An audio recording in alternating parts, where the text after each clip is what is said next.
Bihar and also cut its losses and face the reality as it becomes more and more clearer for the upcoming elections. And now the Prime Minister has already held a meeting with members of Parliament discussing the electoral strategy once again for 2026 elections. My colleague Rakshita joins us live on the broadcast, reporting for us from the Parliament with more details on the story. Rakshita, do tell us the inside details of that very key meeting of Prime Minister Modi with members of Parliament and how the BJP is already looking at the 2026 electoral battle.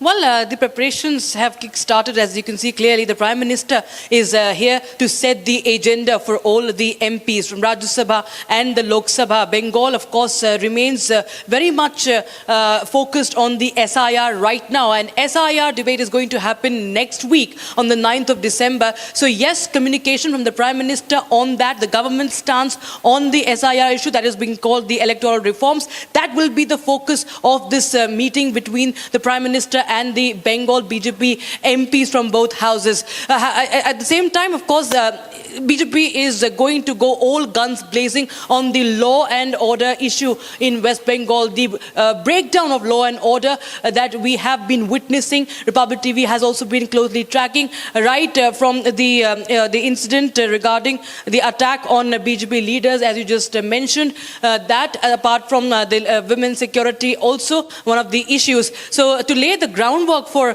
the upcoming polls in West Bengal is the agenda of this meeting. And also the current situation requires that there should be more of a public outreach. That is the Prime Minister's message to the MPs from the Lok Sabha and the Rajya Sabha. There are a total of 12 MPs in Lok Sabha and 2 MPs from Rajya Sabha as far as West Bengal is concerned. So yes, there has to be a clear-cut strategy which the Prime Minister is pushing for, and most importantly, to go on ground. All put on, all the, there should be more of a ground effort being made for public outreach to, in fact, also counter the narrative that is being weaved by the TMC around the SIR, because Mamata Banerjee has been at the forefront of protesting against the SIR. Also, remember the death of BLO. Death of BLO is an issue that she has been raising as well. So yes, SIR becomes a flashpoint even next week in the Parliament and also for the Legislative Assembly sessions also in West Bengal. So a clear-cut agenda for that is being set by the Prime Minister. How to go about it, what should be the focus points of the BJP for the upcoming elections also, and of course this Legislative Assembly and the Parliament session as well. All right, thank you so much, Rakshita, for tracking those details. Ladies and gentlemen, the BJP is already on a war path for the 2026 electoral cycle, and that was the key meeting of the Prime Minister taking place at the Parliament with members of Parliament. Moving on to more details that we are tracking for you this afternoon. At the India World Annual Conclave 2025 in Delhi, External Affairs Minister Dr. S. Jaishankar spotlighted India's emergence as a global hub, a preferred hub for high-value global work, declaring that in the era of mobile capital and immobile borders, underscoring India's demographic dividends, Jaishankar said and noted that India has already been one of the 1/6 nations of the global's population and is also closer to becoming the 4th of the world's young working age force. Let's listen into what Dr. Jaishankar said. So far, I have spoken about the mobility of people, but I also want to highlight that work can also be mobile. That, if the talent doesn't go out, the out comes to the talent. And we have actually seen this growth of what are called global capability centers in the last few years. I understand today that there are in this country about 1,700 global capability centers, which are about half, they constitute about half the global capability centers in the world. And these are centers where global business has found it more effective, more efficient, really to send the business out and to utilize the talent in a different geography. And obviously, given the availability of the talent and the efficiency of it in India, we are a strong attractor of that. Again, there are estimates that about 2 million people are currently employed in global capability centers, and I think the rough revenue estimates which people put for global capability centers is somewhere between $65 to $75 billion currently a year. And looking ahead, I mean, certainly as we are moving to an era of AI, of higher skills, of advanced manufacturing, and also of, as I said, of social services of various kinds, we do anticipate a world which will put a greater premium on mobility. And we see ourselves, we are 1/6 of the world's population. But I think if you look in terms of the younger working age population, we would be somewhere between 1/6 and 1/4, would be closer to 1/4 actually of the global workforce of a certain demography. In the interim, ladies and gentlemen, the political theatre in Karnataka is bringing up more exciting details. Republic Kannada has some inside details on the visit of KC Venugopal and his meeting with Chief Minister Siddaramaiah. Details suggest that Chief Minister Siddaramaiah has allegedly told KC Venugopal that he is ready to continue as Chief Minister, but if Rahul Gandhi indicates otherwise, then is willing to step down. That's the inside scoop that Republic Kannada is bringing for us this afternoon in the Karnataka political theatre for the Chief Minister's chair. Sources say the Chief Minister Siddaramaiah has indicated to KC Venugopal, who is believed to be a very key aide of Rahul Gandhi, that he wants to continue as the Chief Minister, but he's willing to step down if Rahul indicates that it's perhaps time for DKS to take over. Interestingly, this comment comes just a day after yesterday Chief Minister Siddaramaiah, during a press conference when he was asked point blank on when will DKS become the Chief Minister, he said that when the High Command decides. So this is in continuance to what Siddaramaiah said yesterday. My colleague Abhishek joins us live on the broadcast with more details on that story. Abhishek, for a second straight day, inside details and Siddaramaiah's admissions yesterday in the press conference telling us that the groundwork has been laid for DKS to be Chief Minister. The ball is in the High Command and particularly in Rahul's court.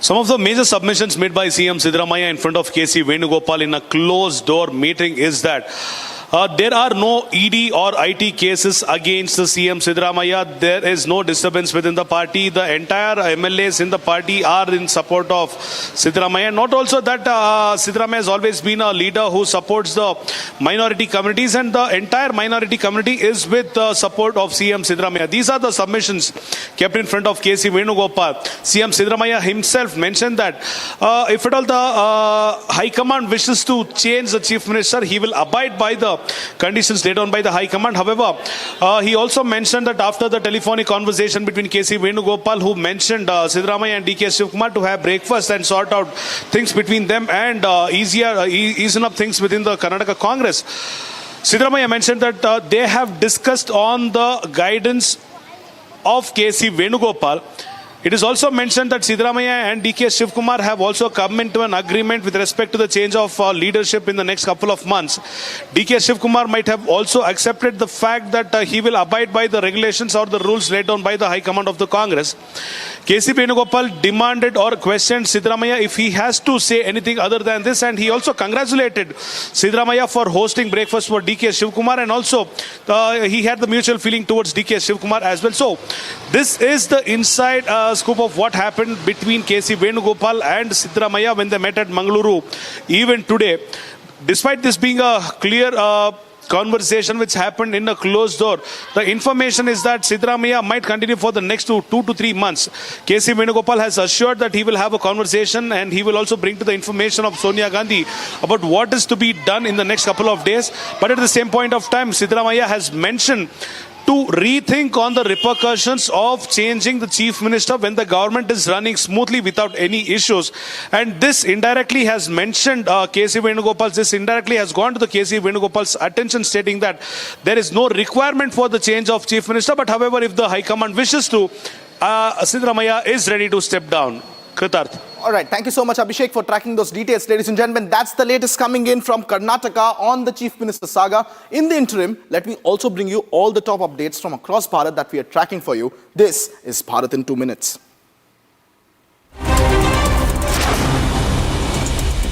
A big revelation was made in Nathdwara, Rajasthan, where police achieved a big success by seizing pickup loaded with explosives. Reportedly, these explosives could have caused a havoc in a 10-kilometer area radius. During the investigation, it was found that the explosives were being transported from Amit to Nathdwara. Further investigation into the matter is underway. Wednesday morning at Hyderabad's Rajiv Gandhi International Airport was full of chaos as operational issues caused flight delays. As furious passengers tried to check in, the airport staff struggled to address their grievances. This comes a day after RGIA received a threat email warning of certain antisocial elements who are planning to carry out an attack using remote control explosive devices on board the flight once it landed in Hyderabad. In a recent video going viral, Rewa Congress youth leader Avnish Singh Gaharwar was caught selling drugs on camera. Following this, the party has expelled him for 6 years. In the video, it can be seen that Gaharwar was selling Corex syrup and brown sugar, which has raised concerns and questions about how this activity went unnoticed by the police and who are actively campaigning against the drugs. Clashes broke out between students and security personnel at Banaras Hindu University late at night, leaving about 100 people injured. The violence involved stone pelting and vandalism. The vehicles, flower pots and chairs were damaged in the process. The trouble began ahead of Kashi Tamil Sangamam event, scheduled to welcome 216 students to the campus. Further investigation in the matter is still ongoing.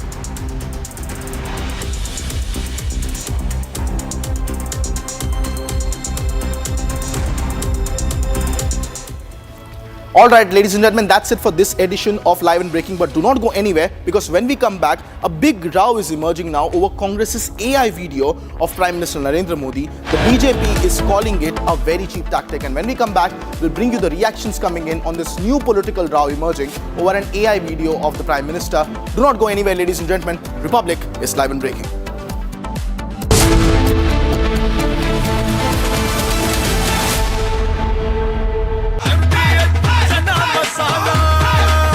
अब छोलिया हो या लोबिया, सफेद चने या काले चने, सब कुछ मजेदार बने। केसरिया से मन जोगी हुआ रे, दिल झूमे देखो मतवारा हुआ रे। केसरिया से मन जोगी हुआ। हर पल मनाओ केसरी त्योहार। विमल, बोलो जुबान Kesari.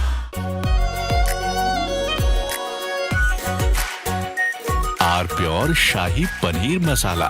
Delicious, healthy, every day. The Indian Army has rarely spoken so loudly without uttering a word. And in exercise Ram Prahar, it delivered perhaps its clearest message from the Western Front in recent years.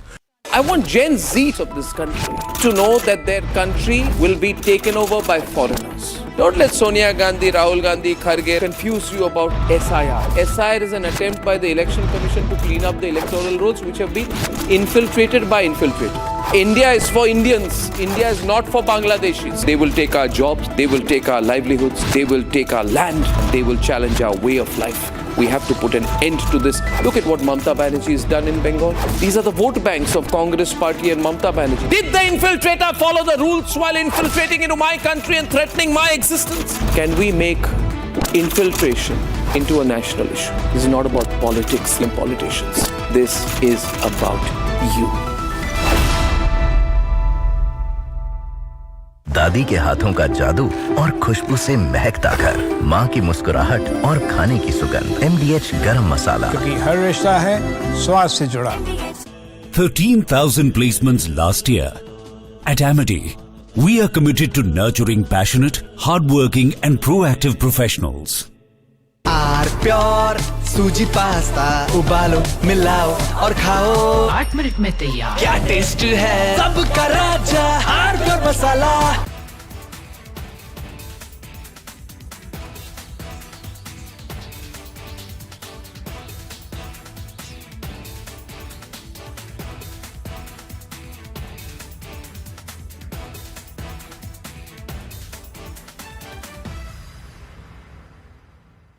The Indian Army has rarely spoken so loudly without uttering a word. And in exercise Ram Prahar, it delivered perhaps its clearest message from the Western Front in recent years, not through speeches or press conferences, but through a powerful demonstration of what it can actually do on the battlefield. What happened in the deserts and plains under Kharga Corp was not just another military exercise, but a carefully planned... India's most watched news network now partners with global giant Sputnik for the high-stake visit of President Vladimir Putin. All eyes on New Delhi as major defense deals and strategic agreements take center stage. Stay tuned for the fastest and the most accurate coverage of President Putin's India visit only on Republic TV.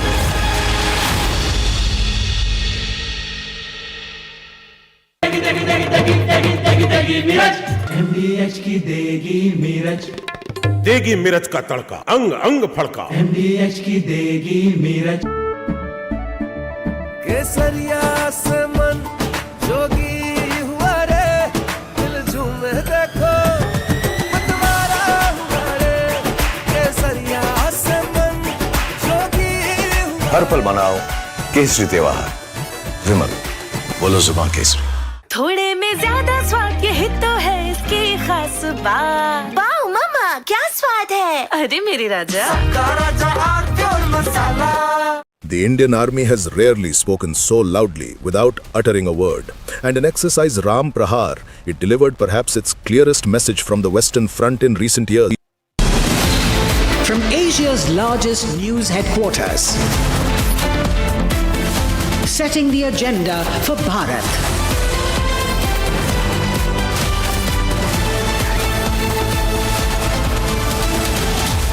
You're watching Republic.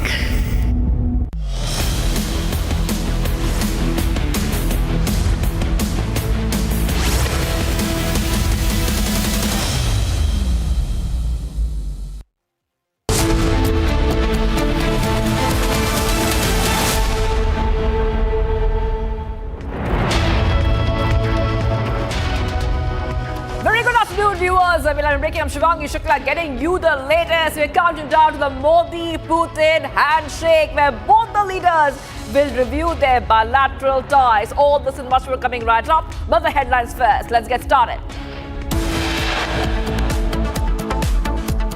Day 3 of Parliament winter session begins on stormy note. Opposition holds protests against new labour laws at Makardwar.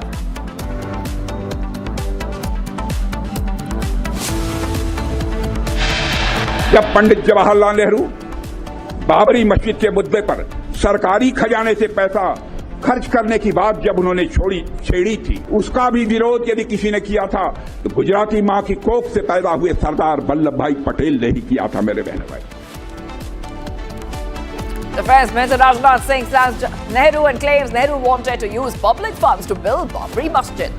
Congress calls Rajnath's remarks a lie.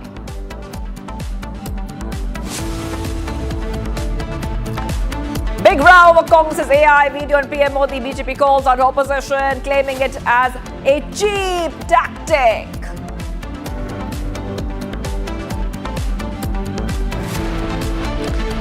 Major speculation over Jharkhand. CMs meet with PM. Congress calls for key meeting in Jharkhand on December 4th.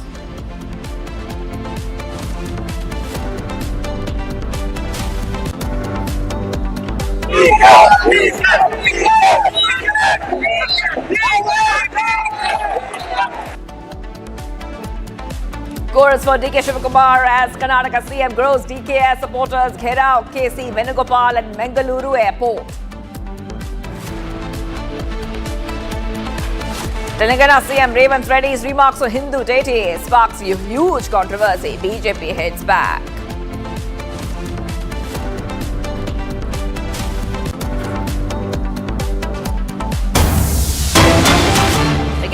Big updates coming in, viewers of Republic TV, and let's go straight across to what is happening. Court sends Rahul Ishwar to police custody, accepting the custody application filed by the police.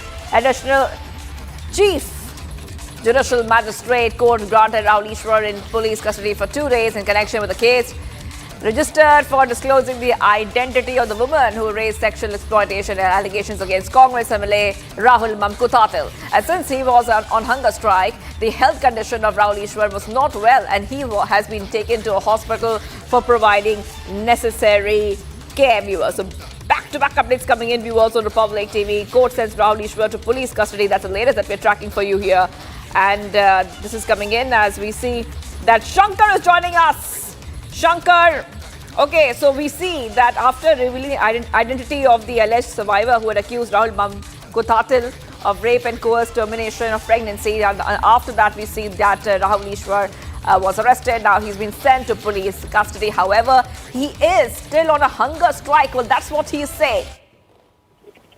Yes, Rahul Ishwar has been on a hunger strike ever since he was arrested 2 days ago. He was arrested on charges under Section 72.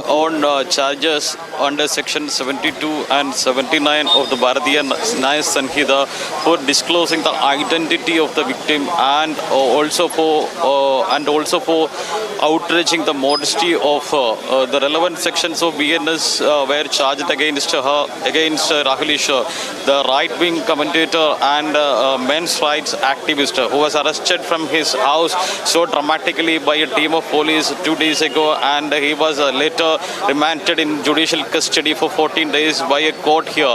While being in judicial custody, he remained on hunger strike ever since he was remanded, and he is still continuing in the hunger strike.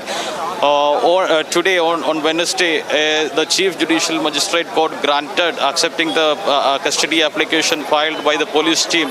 The Chief Judicial Magistrate Court granted him 2 days of accepted the custody application and granted him in police custody for 2 days. However, when he was produced before a hospital for medical examination, the doctors opined that his health condition remained critical because of his continuous fasting as he is on a hunger strike. So the doctors recommended him treatment, and he is being treated at a private hospital here.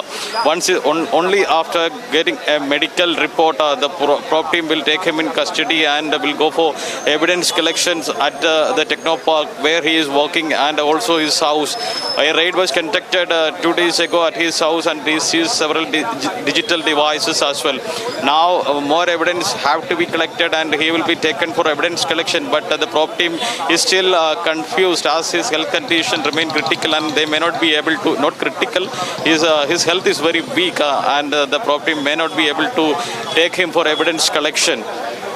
And in the meantime, a big development is taking inside the district session court where the pre-arrest bail application of Rahul Mamkutatil is being considered. Yes. Rahul Mamkutatil is still absconding and Rahul Mamkutatil is... Yes, Shankar, I will be coming back to you for more developing story that you are tracking, but I have to really move ahead right now to some of the other stories we're getting here on Republic TV. All right, let's move ahead. Union Minister Jyotiraditya Scindia has cleared the air on the Sanchar Sathi app, and he said it's designed to protect its user from cyber fraud. He also said that if they wanted to delete the app, they're more than welcome to delete it. The app has, in fact, successfully cut off a significant number of fraudulent mobile connections, aiming to ensure the safety and security of telecom users. However, the government clarified that using the app is optional. It's ultimately up to the phone owner to decide whether to install and use that app. Yes! Sanchar Sathi is to protect from cyber fraud. That is what Jyotiraditya Scindia has said. Let's go and play that for you, viewers. संचार साथी app का प्रयोग हमने 2025 में हम लोग ने शुरुआत किया। अब संचार साथी क्या है? संचार साथी एक ऐसा ऐप है जिसके आधार पर जन भागीदारी के आधार पर आज देश की एक एक जनता और नागरिक अपने आप को सुरक्षित रख सकता है फ्रॉड से, स्टोलन मोबाइल से, अपने स्टोलन मोबाइल को रिकॉर्ड कर सकता है, रिपोर्ट कर सकता है। और 20 करोड़ हिट सर हमारे पोर्टल पे हुए हैं, करीब 1.5 करोड़ ऐप डाउनलोड हुए, और इसी के आधार पर जन भागीदारी, इसकी सफलता सॉफ्टवेयर तो हमने बनाई है सरकार ने, पर इसकी सफलता का श्रेय अगर किसी को जाता है तो जनता को जाता है सर, क्योंकि उनके उपयोग के आधार पर ही हम लोग सफल हो पाए। और आज मैं रिकॉर्ड पे रखना चाहता हूं कि इस ऐप और पोर्टल के आधार पर 1.5 करोड़ मोबाइल कनेक्शन देश के अंदर डिस्कनेक्ट हुए हैं जो फ्रॉडुलेंट हैं, क्योंकि जनता ने रिपोर्ट किया है। करीब 26 लाख स्टोलन हैंडसेट हम लोग ने ट्रेस किए, 7 लाख स्टोलन हैंडसेट जो उपभोक्ता है उसे हमने वापस भी कर दिया है, और 41 लाख मोबाइल कनेक्शन डिस्कनेक्ट हुए हैं, 6 लाख फ्रॉड हम लोग ने ब्लॉक किए। इसी के आधार पर हम लोग ने ये कोशिश की कि हम लोग हर एक नागरिक को वो चॉइस दें, क्योंकि ऐप फोन पे है इसका मतलब नहीं है कि वो ऑटोमेटिकली ऑपरेट हो जाएगा। जब तक मैं उपभोक्ता के रूप में उसमें रजिस्टर ना करूं तब तक वो ऑपरेट नहीं होगा। और मैं उपभोक्ता के आधार पर, जैसे मेरे फोन पर सर ढेर सारे ऐप्स होते हैं, मैं उस ऐप को भी दबा के मैं डिलीट कर सकता हूं। तो ये लोकतंत्र में पूर्ण हक और अधिकार नागरिक का है सर। हम लोग ने केवल ये ऐप सभी को उपलब्ध कराने के लिए कदम लिया है, लेकिन फिर भी मैं सदन के पटल पे भी कहना चाहता हूं, हमारा कोई हट नहीं, इसकी सफलता का प्रयोग जनता के आधार पर हुआ है। फीडबैक हमें मिलेगा, उस फीडबैक के आधार पर अगर उस ऑर्डर में भी हम लोगों को कोई चेंज लाना है उसके लिए भी हम लोग तैयार हैं। ये मैं अवश्य कहना चाहता हूं कि इस ऐप के आधार पर न स्नूपिंग संभव है न स्नूपिंग होगा। प्रधानमंत्री नरेंद्र मोदी जी की सरकार देश की जनता के हाथों में अधिकार देना चाहती है ताकि वे अपने आप को सुरक्षित रख पाए। बहुत बहुत धन्यवाद sir. Yes. Okay, let's go across to my colleague who's joining us. We have with us Rakshita joining us live. Rakshita, you know, first we saw a huge furor which erupted over this app, and now we see that Scindia has made some clarifications on it. Yes, over to you. For a second straight day, Shivangi, well, Jyotiraditya Scindia, the telecom minister, has made clarifications. Yesterday it was outside the parliament. Today on the floor of the house, he has put it on record. And that, of course, is a very, very important point to know, that he has put it on record and assured that there is no snooping, first of all, that can take place or will take place via this app. It is for the benefit, it is for the security of those people who have signed up for this app. It is for the protection of the mobile phone users. They are the primary beneficiaries of that. Now, the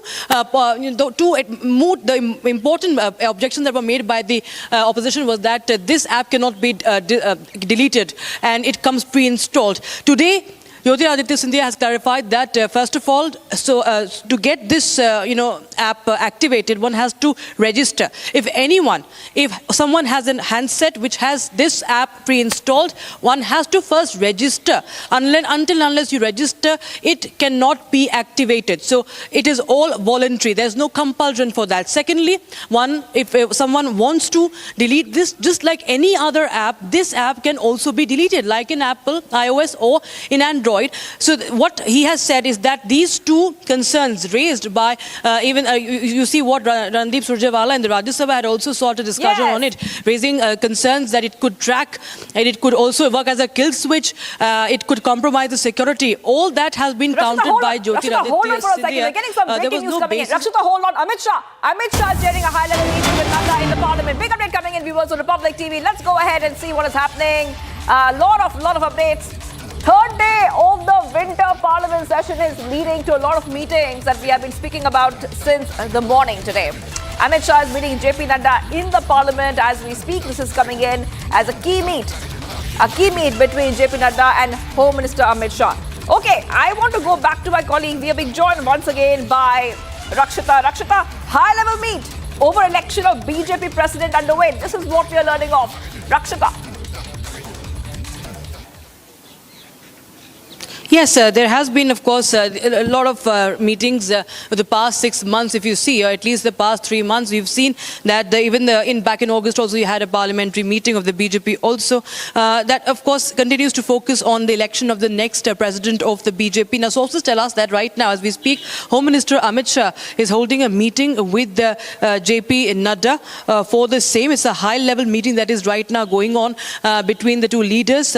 And this, of course, we understand and is, as per sources, is in connection with who will be the next BJP president who will be the next president of the Bharatiya Janata Party, because JP Nadda's term has, of course, been completed. There were, of course, a lot of back-to-back state elections also, and given the fact that there was a national election that JP Nadda had oversaw, and now we see that he continues to lead the party after back-to-back wins. In Bihar, we've seen that he was again very much active, and now, as per sources, that there is some brainstorming going on. The BJP is in a huddle regarding who will be the next president of the BJP, and of course the other issues regarding the parliament winter session. That's right. So we see that after the Bihar polls, Rajnath Singh had indicated there will be a new BJP president. But he also said there is no dispute in the party over who the new BJP president would be, Rakshita. So that's very important for us to point out. However, the announcement is still awaited. Yes, absolutely. There has been, of course, a growing, curiosity as to why there has been no name settled yet. There were many names that had come in, a few months back, if you remember.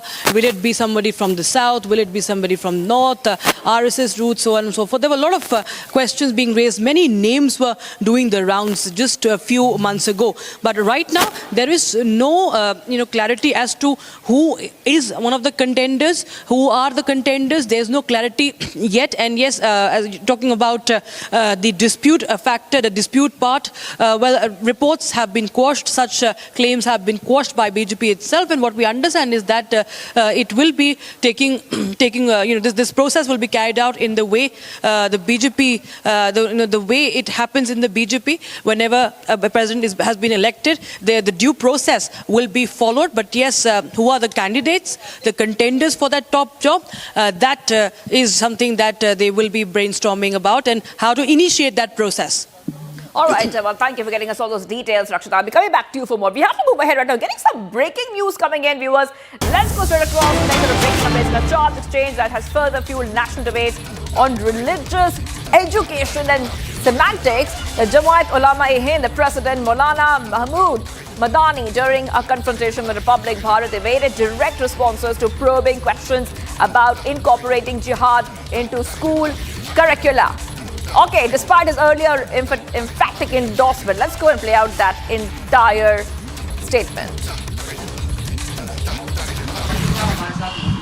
Sir, आप कह रहे हैं sir स्कूलों में जो है जिहाद पढ़ाना चाहिए सर, आप कह रहे हैं सर स्कूलों में जिहाद पढ़ाना चाहिए सर, आपसे स्टेटमेंट सर, आपकी जो राय है उसी की बात करना चाह रहे हैं सर, आपकी जो राय है, आप कह रहे हैं सर स्कूलों में, एक second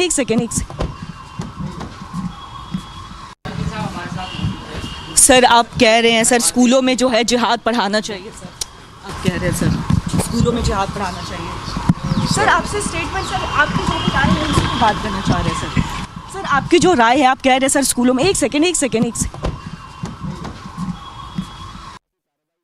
Komal is joining us. Komal, there was a confrontation there, and this is coming after we see Madani had asserted that the concept of jihad is sacred and should be included in school education to help children understand its true meaning. However, when Republic tried to confront Madani on this, he did not have much to say. He's evading the question.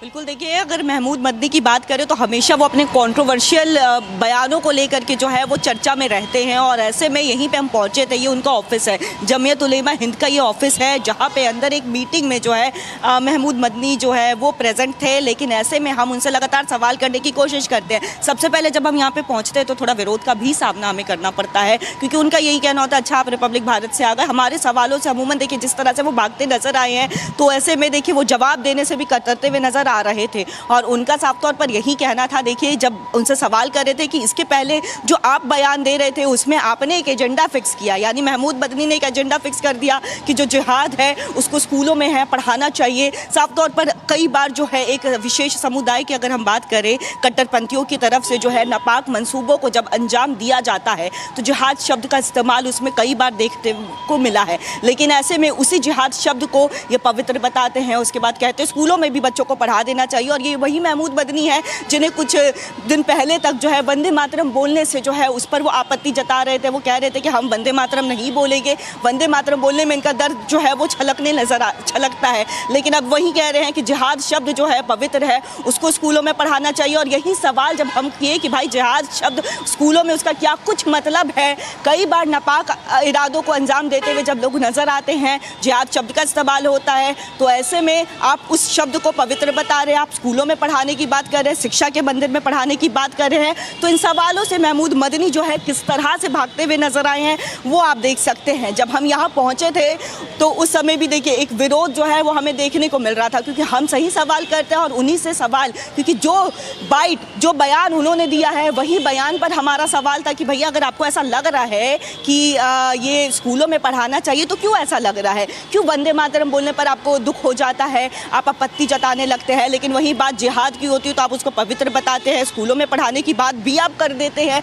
तो ऐसे में इतना विरोधाभास, इतना दोहरा चेहरा कैसे हो सकता है। तो उसी सवालों के जवाब से देखिए किस तरह से महमूद मदनी जो है वो भागते हुए नजर आए हैं। जी Yes, well, thank you, Komal, for getting us all those details. I'll be coming back to you for more. And viewers, we have to move ahead to some of the other stories we're tracking. It's a countdown, viewers, because we see the President Putin will arrive in New Delhi, and the first thing will be a private dinner, which will be hosted by Prime Minister Modi for Vladimir Putin. It's a very important visit which is coming in. Thursday night is when it happened, and on Friday, he will be accorded ceremonial welcome at the Rashtrapati Bhavan, followed by a Rajghat tribute. He will later meet Prime Minister Modi. Huge updates coming in, viewers. Counting down for that meet. It's an inside scoop that Republic TV has got on the PM Modi-Putin meeting. Russian President Putin will visit India this week for a summit focused on strengthening economic, defense and energy ties. And this is coming in as Putin is going to arrive on Thursday and then hold talks with PM Modi on Friday. And both sides will be reviewing bilateral cooperation, discuss key regional issues, and sign many agreements, defense being one of the top agreements that we can expect more movement on. Oil and other issues will be on the agenda of the Modi-Putin meet. And like we said, that once Putin arrives, there will be a dinner between the two leaders. So the Republic gets you the inside details of the Modi-Putin meet. We're counting down to that. Okay, let's go straight across to Abhishek, who's joining us. All right, Senior Executive Editor Abhishek Kapoor is joining us. Abhishek, this is a very big meet that we're counting down to, and the special coverage right here on Republic TV. But there's so much on the agenda. If you could help our viewers understand, what can we expect from this much anticipated meet? Well, this is one geopolitical event that's going to be closely watched around the world capitals. This is, remember, a global geopolitical event, a geostrategic event that's really panning out over the next 2 days, beginning tomorrow when President Putin arrives in the evening.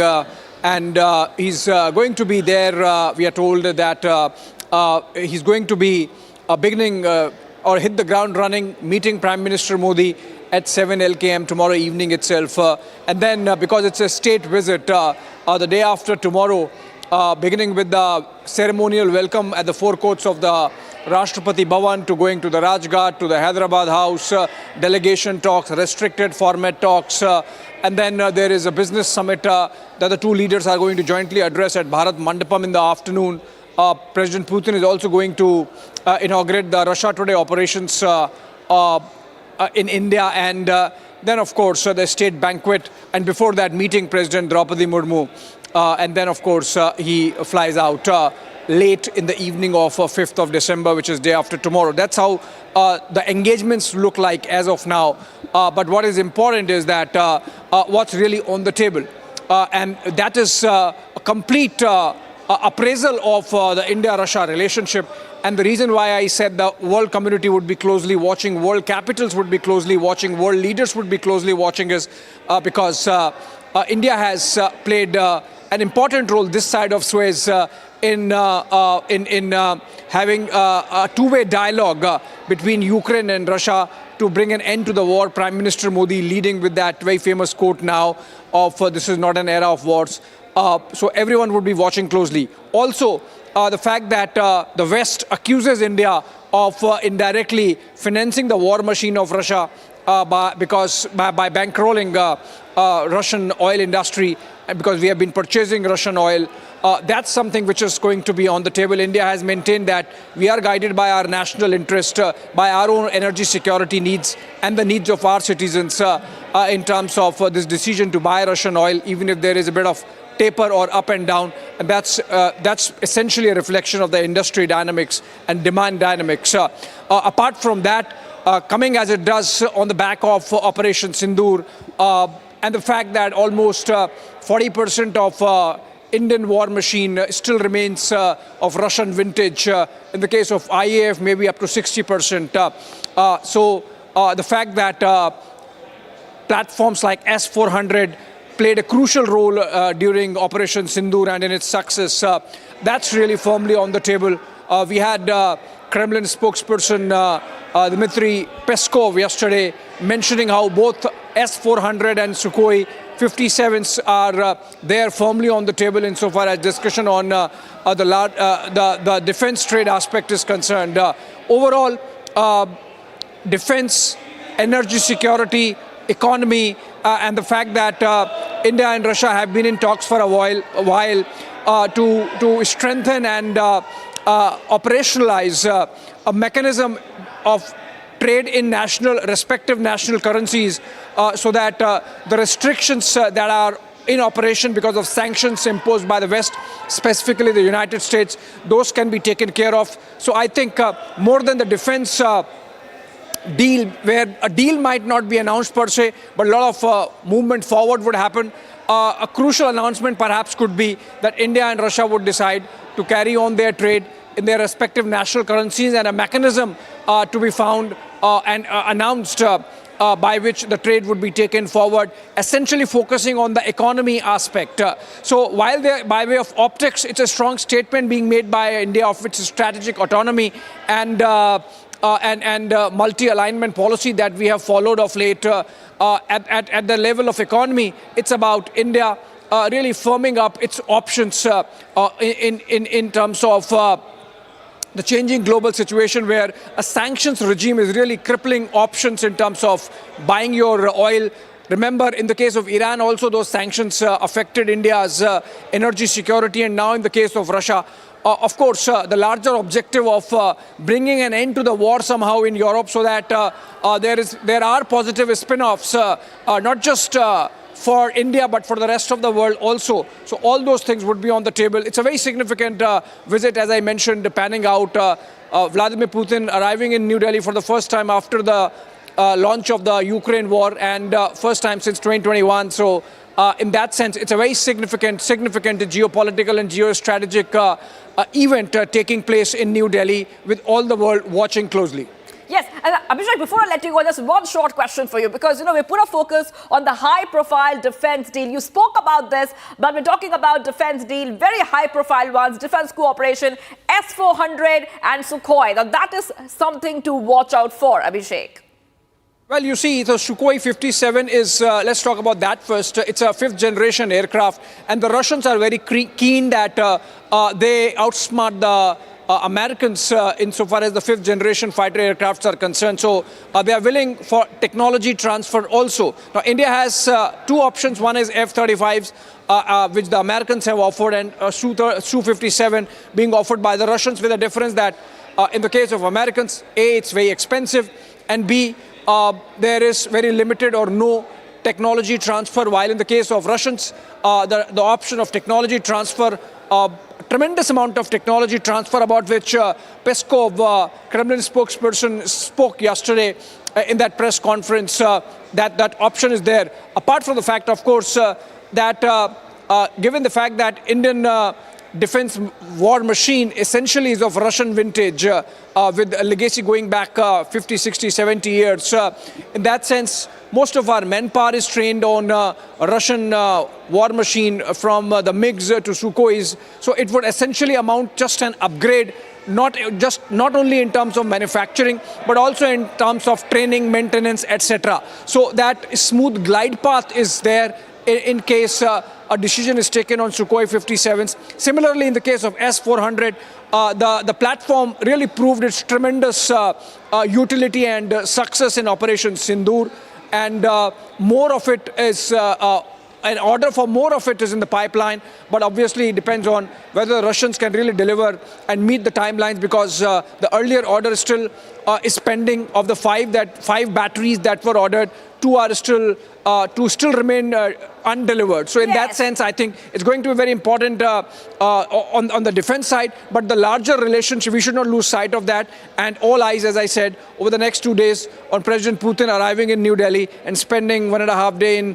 in meetings with Prime Minister Modi and delegation level talks, and of course the state banquet and meeting the president also.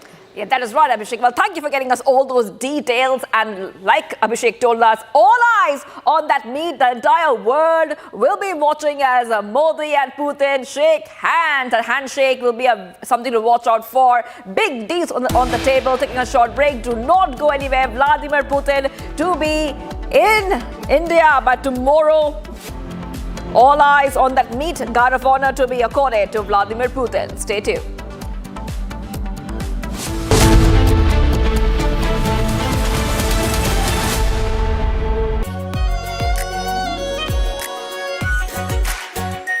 Our pure Shahi Paneer Masala. Delicious, healthy, every day. 13,000 placements last year. At Amity, we are committed to nurturing passionate, hardworking and proactive professionals. ये है secret recipe MDH का जीरा sip जल जीरा मसाला। Sip sip जीरा sip MDH का जल जीरा सिप MDH का जल जीरा सिप। केसरिया से मन जोगी हुआ रे, दिल झूमे देखो मतवारा हुआ रे। केसरिया से मन जोगी हुआ। हर पल मनाओ केसरी त्योहार। विमल, बोलो जुबान केसरी। आर प्योर सूजी पास्ता उबालो मिलाओ और खाओ 8 मिनट में तैयार। क्या टेस्ट है सबका राजा आर प्योर मसाला।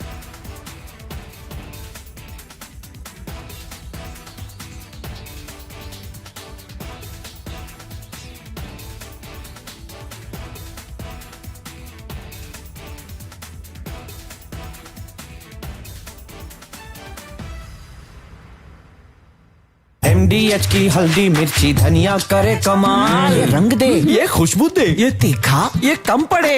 क्या निराला MDH masala. The Indian Army has rarely spoken so loudly without uttering a word. And in exercise Ram Prahar, it delivered perhaps its clearest message from the Western Front in recent years, not through speeches or press conferences, but through a powerful demonstration of what it can actually do on the battlefield. What happened in the deserts and plains under Kharga Corp was not just another military exercise, but a carefully planned signal about capability and intent along our border with Pakistan. The numbers tell part of the story, with over 20,000 soldiers organized into battle groups that can fight independently, suggesting that the army is moving away from old defensive tactics toward a more aggressive approach that can strike on multiple fronts at once. This is not the army that waits behind borders anymore, but one that is ready to take the fight into enemy territory if provoked. The scenario itself, a cross-border offensive in response to a Pakistani attack, makes clear that India is no longer content with merely defending its borders, but is prepared to hit back hard and fast. What makes Ram Prahar different from past exercises is how everything worked together like a well-oiled machine. Tanks like the T-90S Bhishma and upgraded T-72 with night vision capabilities worked alongside artillery guns like the K-9 Vajra and Pinaka rocket launchers that can hit targets 90 kilometers away. The army showed it could cross deep rivers under fire using special bridge-laying tanks that can set up a 20-meter bridge in less than 4 minutes while enemy guns are firing at them. Special forces were dropped at night from heights of 25,000 feet deep behind enemy lines, showing that Indian forces can strike anywhere, not just at the border. But the real story is not about tanks and guns alone, but about how technology has changed warfare itself. The exercise used drones by the dozens, from surveillance platforms to swarms of 50 kamikaze drones that can attack targets on their own, alongside systems that can jam enemy drones and shoot them down. The time between spotting an enemy target and firing at it was reduced to just 5 minutes using computers and artificial intelligence that help commanders make faster decisions. Electronic warfare units jammed enemy communications across multiple frequencies while keeping Indian networks secure, and cyber teams practiced attacking enemy command centers digitally. Modern war is no longer just about who has more soldiers or bigger guns, but about who controls the invisible world of communications, satellites, and computer networks. The army demonstrated it could move, strike hard, and hold ground inside enemy territory within 72 to 96 hours, showing a strategy built on speed and shock rather than slow, grinding advances. This matters because in today's world, with television cameras and international pressure, military victories must come quickly before diplomacy forces everyone to stop. It reflects lessons from recent conflicts, where hesitation costs more than decisive action, and where the side that acts fastest often wins, regardless of overall strength. Equally important is that most of the equipment used was made in India, from Dhanush howitzers to indigenous bridges to homegrown kamikaze drones. This means India can fight a sustained war without depending on foreign suppliers who might refuse to send spare parts or ammunition during a crisis. The presence of some imported systems like Apache helicopters alongside Indian equipment shows a practical approach that uses the best available technology while building our own industrial base. When Western Command leadership validated that Kharga Corp can launch high-speed armored attacks across rivers, forests and cities in all kinds of combat conditions, it was more than just approval, but confirmation that plans on paper have become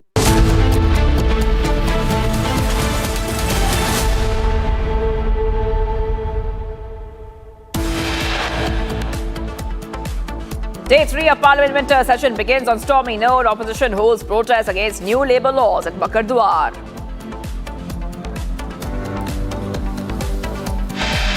जब पंडित जवाहरलाल नेहरू बाबरी मस्जिद के मुद्दे पर सरकारी खजाने से पैसा खर्च करने की बात जब उन्होंने छेड़ी थी, उसका भी विरोध यदि किसी ने किया था तो गुजराती मां की कोख से पैदा हुए सरदार वल्लभ भाई पटेल ने ही किया था, मेरे बहन भाई.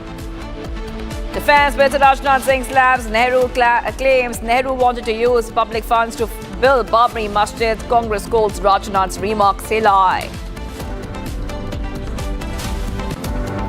Row over Congress's AI video on Prime Minister Modi. BJP calls out opposition, claiming it as a cheap tactic.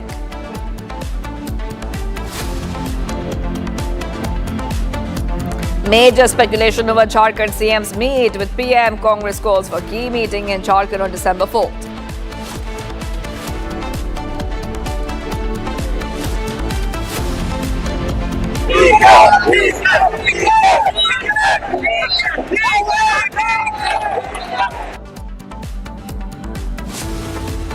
Chorus for DK Shivakumar as Karnataka CM grows. DKS supporters Gherao KC Venugopal at Mangaluru Airport.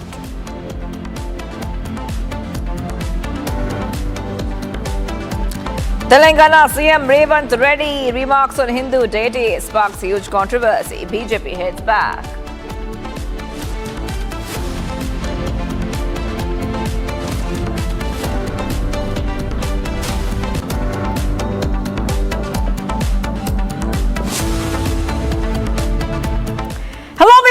A very good afternoon. We're live and breaking. I'm Shivangi Shukla getting you the latest. Okay, getting some big updates coming in. BJP Organization General Secretary B.R. Santosh has arrived at the Parliament House, viewers. Huge update coming in. And we see that BJP President JP Nadda, Home Minister Amit Shah and Organization General Secretary B.R. Santosh are meeting with the Prime Minister. So a key meeting taking place. We just told our viewers a short while back that there's a key meeting which is happening. There was a meeting happening between JP Nadda, Prime Minister Modi. In fact, we have with us Rakshita, who's joining us live. Rakshita live from Vijay Chowk. Rakshita, we had told our viewers it's a very important meeting happening earlier, and now there are more leaders at a very important meeting which is taking place. If you could help our viewers understand what is this about? Is this for the new BJP president, or there's a lot more on the agenda? Well, it's been it's a long pending decision, Shivangi, for electing the next BJP president. But there has been, JP Nadda has been at the helm of affairs since January 2020. He has got many extensions. His term had officially ended last year itself, but his term has seen many extensions because of the electoral battles the party had been engaged with, especially the national elections, the Lok Sabha elections, and also the state elections that had very quickly followed. And henceforth, henceforth the party could not, get much of time, because it will be, a lot of energy and time that will be spent, and there will be, of course, the party has been very, very clear that there should be uniformity and the leadership should be consistent. So they went ahead with JP Nadda. Now, what we understand is that via this meeting, there will be some, there are some names that are already doing the rounds, but the final decision could be coming in the next few weeks. Remember, UP BJP president, the state president for UP, has also been decided. There was a meeting on Monday between RSS leaders, RSS national coordinators also, and BJP leaders, top brass. Yogi Adityanath, the Chief Minister, also was part of those meetings that have been going on. So the name is set, hasn't not been revealed, but this week we understand the UP president could be announced, and after that there was some brainstorming on the national president in the same meeting, what we understand as per our sources. So there could be a decision coming in as to who will be the next president of the Bharatiya Janata Party. The meeting for the same is right now underway. As per the BJP's constitution, there's a very strict procedure that has to be followed. But as I said, because of the back-to-back elections, there were names, and that had been, of course, causing a lot of curiosity amongst the ranks, also an anxiety among the ranks as well. But it seems that everything is going to be settled very, very soon. By January 2026, officially, we understand that there could be a new BJP president, national president for the Bharatiya Janata Party. Right, Rakshita, thank you very much for getting us those details. Quickly moving across to more breaking news that we are getting in. Again, this is in regard with the Prime Minister's meeting with the Bengal MPs. Now remember, this is a very crucial meeting that's held inside the Parliament complex. The Prime Minister has met all the leaders, all the Bengal Member of Parliaments, and he has in fact met the BJP members as well to discuss the preparations for the upcoming 2026 elections. The Prime Minister will also discuss the law and order in the state, saying that there are incidents of assault on MPs such as Khagen Murmu must also be highlighted effectively so that people understand the violence that has been attributed by the TMC. That's the big breaking news, ladies and gentlemen, that we have coming in. Rakshita continues to stay live with me on the broadcast. On that note, Rakshita, a very crucial meet that was held by the Prime Minister. Exclusive pictures on Republic right now. It seems like the next agenda on BJP's mind is going to be Bengal after Bihar has been conquered. Well, the BJP is sending out a very, very clear message, first and foremost, with this photo op as well, and this meeting, that Bengal is, the BJP is ready for the battle of Bengal, and that is the tone that has been set by the Prime Minister. One point mantra that has been delivered to the MPs by the Prime Minister is that go for the win. They will be going all guns blazing on the corruption in West Bengal, on the issue of law and order, the breakdown of law and order in the state of West Bengal, and of course the issue of infiltration remains BJP's national and of course state agenda as well. SIR, remember, has been at the core of this battle. SIR is the topic that will be debated on demand of the opposition next week. So there will be MPs from Bengal also who will be taking part from the government side. So the communication on government stance on SIR, which is being called the electoral reforms, has been communicated now, has been carried out by the Prime Minister, and other issues, of course, to set the stage now and just start the groundwork for West Bengal.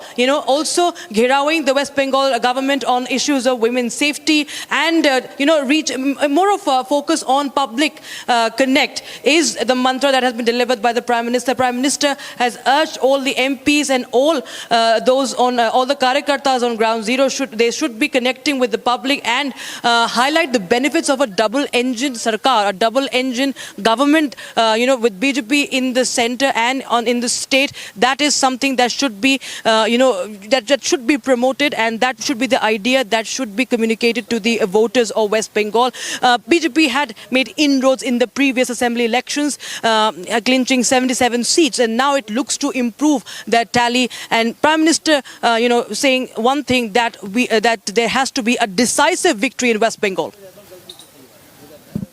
Rakshita, thank you very much for joining us on the broadcast and sharing those updates with us. Quickly moving across to more breaking news that we are tracking. Ladies and gentlemen, this is about the big war that has erupted. A big political debate after Babri Masjid debate has been back in focus. This after Defence Minister Rajnath Singh has said that it was Jawaharlal Nehru back in his time who wanted to revamp the Babri Masjid by using public funds. The Congress has now hit back at Rajnath Singh. Let's first listen in to what Rajnath Singh had to say.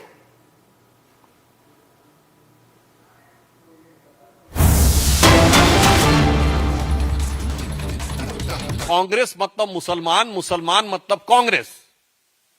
आपको पूरा तहे दिल से मुस्लिम समाज के साथ जाइए, कोई समस्या नहीं है। आप हम सफर, हम प्याला, हम निवाला, हम राज हो जाइए, हमें कोई समस्या नहीं है। मगर हिंदू धर्म के देवी देवताओं को गाली देंगे तो यह बर्दाश्त करने योग्य नहीं है। और इससे पहले भी तेलंगाना में ही याद करिए, एमआईएम की पार्टी के नेता ने इतनी अपमानजनक बातें कही थी। ये उसी एमआईएम से इन्होंने जुबली हिल्स के चुनाव में समर्थन भी लिया था, इसलिए मैं यहां संदर्भ दे रहा हूं। और उन पर कोई कार्रवाई नहीं हुई क्योंकि सरकार की तरफ से पैरवी ऐसी की गई। ये और फिर दक्षिण से उत्तर में आ जाइए तो हिमाचल के मुख्यमंत्री सुक्खू साहब का एक वीडियो वायरल हो रहा है जिसमें बच्चे उनसे राधे राधे कह रहे हैं, तो कह रहे हैं राधे राधे कहने की क्या आवश्यकता है। अब मुझे समझ में नहीं आता है कि कांग्रेस पार्टी का एक मुख्यमंत्री हिंदू देवी देवताओं का अपमान करता है और दूसरा मुख्यमंत्री छोटे छोटे स्कूली बच्चों को राधे राधे बोलने से रोकने की कोशिश करता है। इसलिए हम राहुल गांधी जी से ये पूछना चाहते हैं, यद्यपि इस बार जो आपने शपथ ली है वो ईश्वर के नाम की नहीं ली है, मगर आपने पहले अपने भाषण में भगवानों की फोटोएं लेकर आके अनेक प्रकार का थिएट्रिक्स की थी। तो मैं कांग्रेस पार्टी और राहुल गांधी से पूछना चाहता हूं कि आपका एक एलआई यानी गठबंधन सहयोगी डीएमके बाकायदा एक स्ट्रक्चर्ड कॉन्फ्रेंस करता है इरेडिकेशन ऑफ सनातन धर्म। यह कोई बयान नहीं था, यह एक विधिवत सुविचारित जिसे कहते हैं एकेडमिक कॉन्फ्रेंस थी। हिंदी में कहें तो हिंदू धर्म का समूल नाश। तो क्या आप कांग्रेस पार्टी ने इरेडिकेशन ऑफ सनातन धर्म अर्थात हिंदू धर्म के समूल नाश के कार्यक्रम को आगे बढ़ाना शुरू कर दिया है और अपने मुख्यमंत्रियों को यह निर्देश दे दिए हैं कि भारतीय संस्कृति और हिंदू धर्म के देवी देवताओं के बारे में सीधे हमला करना शुरू कर दो। यह मेरा सीधा सवाल कांग्रेस पार्टी से है। दूसरा विषय, कांग्रेस की एक विख्यात सांसद जो अपने ऊंचे स्वर के अट्टहास के लिए सुविख्यात ऑब्लिक कुख्यात हैं, उनके द्वारा जिस प्रकार की हरकत की गई कि पहले एक श्वान को लेकर गाड़ी में आना और श्वान की संवेदना का एक नाटकीय प्रस्तुतिकरण करना। तो श्वान समझते ना, डॉग लवर, जैसे आजकल बहुत सारे लोगों को बहुत सारी लव जागृत हो रहा है, लवरई आ रही है, तो मैं उनके प्रति पूरी संवेदना के साथ कहना चाहता हूं। आज जब उनसे किसी पत्रकार ने पूछा तो उन्होंने जिस प्रकार से भौंकने का कार्य किया, और उससे पहले कल उन्होंने क्या कहा, ये काटने वाले नहीं है, काटने वाले अंदर बैठे हैं। अर्थात देश की पूरी संसद के सांसदों को काटने वाला कहना और काटने का संदर्भ कुत्ते के साथ जोड़कर कहना, यह दर्शाता है कि पूरी संसद की गरिमा को ध्वस्त करना कांग्रेस का एक विधिवत सुविचारित अभियान हो गया है। मैं याद दिलाना चाहता हूं, पहले पूर्व राष्ट्रपति महोदय के समय में उनकी मिमिक्री संसद भवन की सीढ़ियों पर होना, उसके बाद उसकी फोटो राहुल गांधी जी के द्वारा खींचा जाना, उससे पहले याद करिए प्रधानमंत्री जी के ऊपर जाकर वर्चुअली गिर जाना, पिछले लोकसभा की बात कर रहा हूं, और उसके बाद अपनी सीट पे बैठकर आंखों से इशारे करना, अखियों से गोली मारे टाइप का इशारा करना। उसके बाद अगर आप देखें तो जिस समय वक्फ बोर्ड का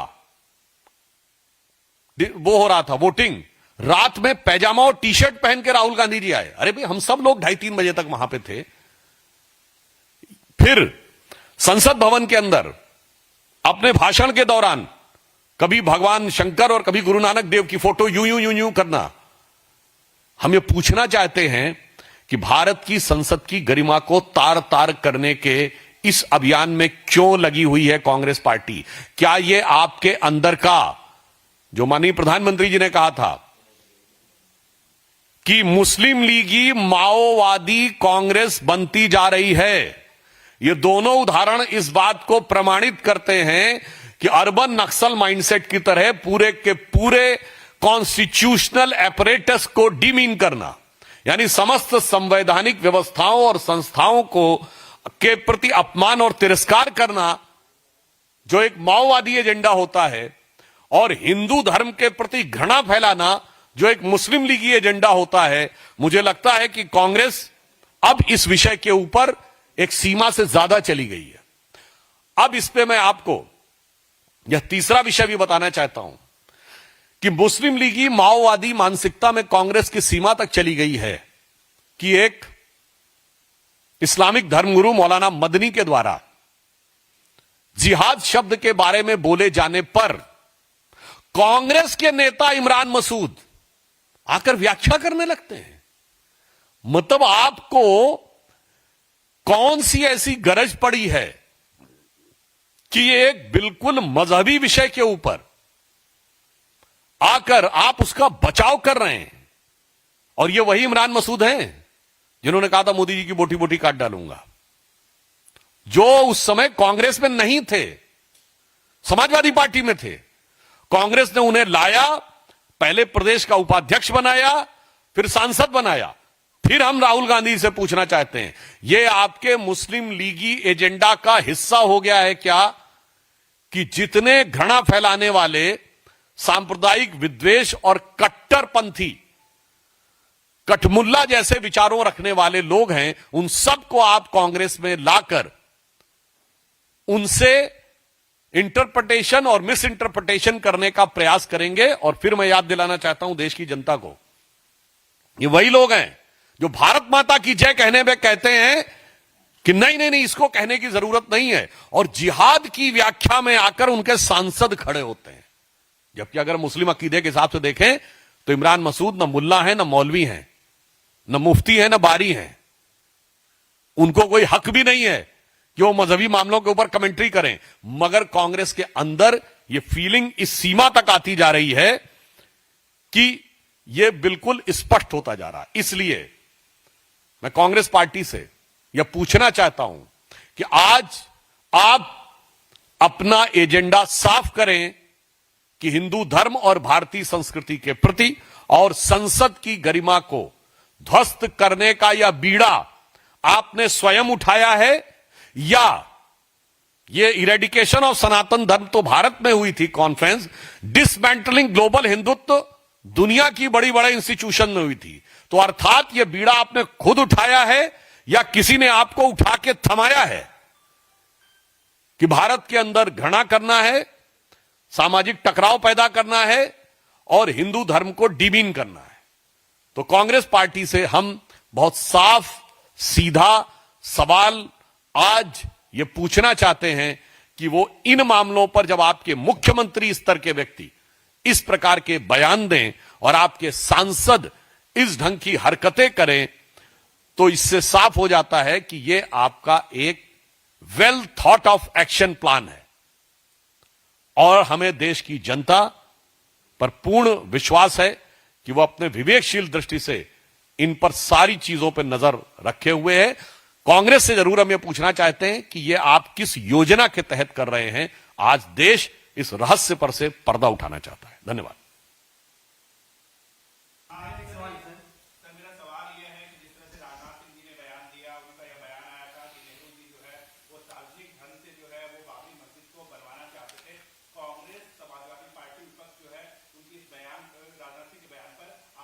BJP's news conference, and they were hitting Sambit Patra there, hitting out at the Congress party over the anti-Hindu remarks.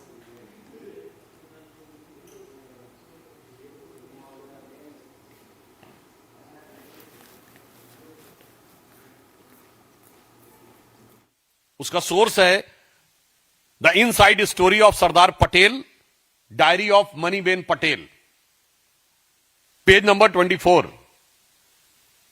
Again I am quoting the book, the inside story of Sardar Patel, the diary of Maniben Patel, और जिसमें 1936 से लेकर 1950 तक के उनके तमाम correspondence के बारे में लिखा हुआ है. उसमें पेज नंबर 24 पे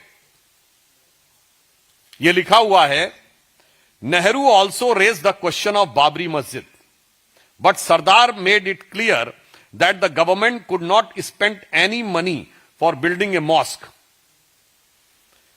He told Nehru that the question of reconstruction of Somnath temple was quite different, as the trust has been created for the purpose and about 30 lakhs rupees has been collected. Patel told Nehru that it was a trust of which Jam Sahib was the chairman and Munshi was just a member, and no government money was going to be used for the purpose.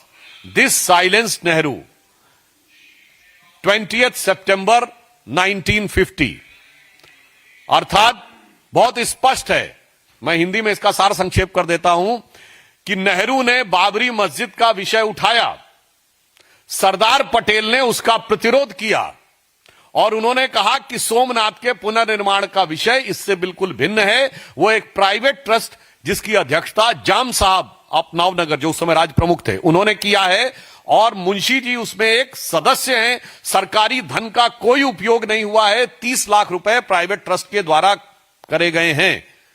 20 सितंबर 1950. इसके बाद नेहरू जी शांत हो गए. मगर कांग्रेस के लोगों के मन में जो खुजली होती है, उनके लिए भी मैं एक बात बताना चाहता हूं कि साहब, नेहरू जी के मन में सिर्फ इतना ही नहीं था. सोमनाथ मंदिर के उद्घाटन के समय उन्होंने जाम साहब को लेटर लिखा 24 अप्रैल 1951. यह selected words of Jawaharlal Nehru series 2 volume 47 में है. कोई जाके चेक कर ले. वो कह रहे हैं कि मैं तो बहुत स्पष्ट करना चाहता हूं, आपको उसमें नहीं जाना चाहिए.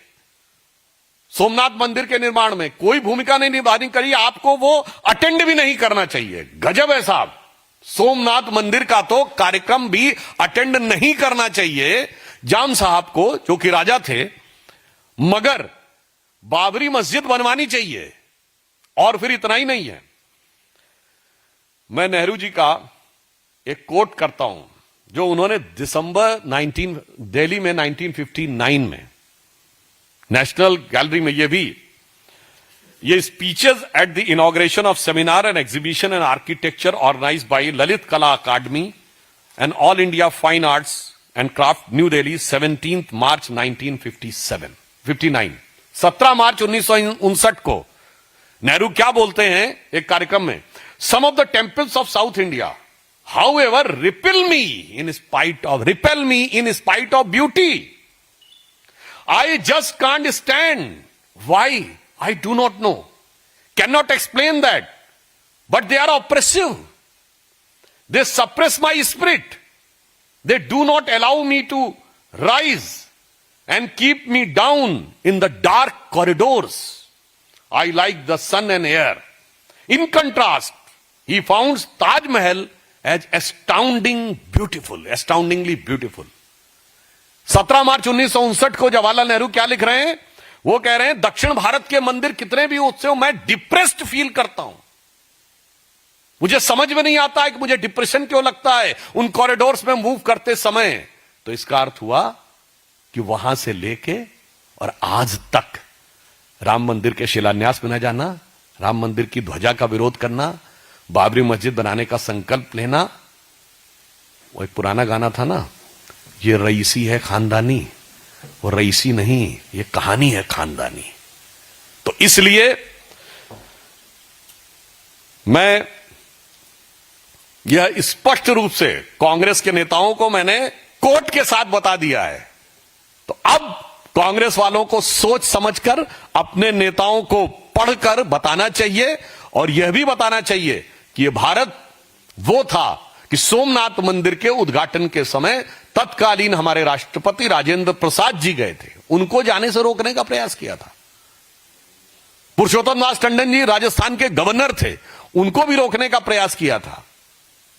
श्री राम लला विराजमान जब प्रकट हुए 1949 22-23 दिसंबर की रात को, तो जो गोविंद बल्लभ पंत को पत्र लिखा है कि आप सख्ती नहीं कर रहे हैं, मुझे लगता है हम और कुछ नहीं कर रहे हैं। इतिहास में गड़े मुर्दे उखाड़ने का हमारा कोई प्रयास नहीं है, पर कांग्रेस को अपने मुर्दों का डीएनए जरूर चेक कर लेना चाहिए। मैं किसी के प्रति व्यक्तिगत अपमान नहीं करना चाहता हूं, यहां डीएनए का अर्थ राजनीतिक डीएनए से, कि आपके मन में जिस प्रकार की तिरस्कार की भावना थी वो पहले भी थी, आज भी है और कल भी रहेगी। जो पुराना गीत था ना, कई साल पहले, मुझे तुमसे प्यार था, जिया बेकरार था, आज भी है कल भी रहेगा। मगर कांग्रेस के लिए होना चाहिए, कई साल पहले मुझे हिंदुओं से नफरत का ज्वार था, जिया बेकरार था, कट्टरपंथी वोटों के लिए बेकरार था, आज भी है और कल भी रहेगा। धन्यवाद। पीएम मोदी का एक एआई वीडियो बनाया गया है रानी नायक द्वारा और उनको रेड कार्पेट दिखाया।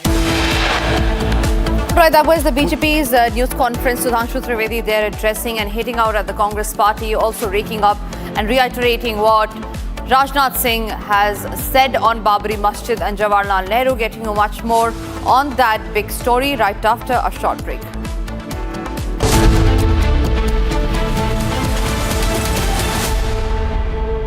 आधे बाउल दही में 4 चम्मच MDH चटनी पुदीना मसाला डाला, स्टर करो, पुदीना चटनी तैयार। MDH चटनी पुदीना मसाला।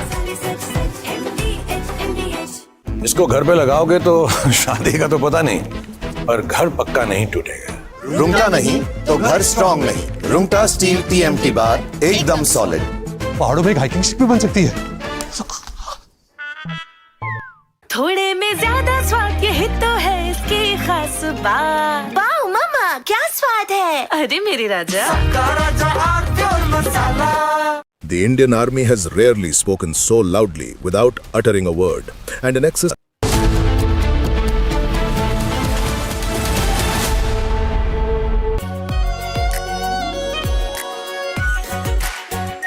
Are pure shahi paneer masala, delicious, healthy every day.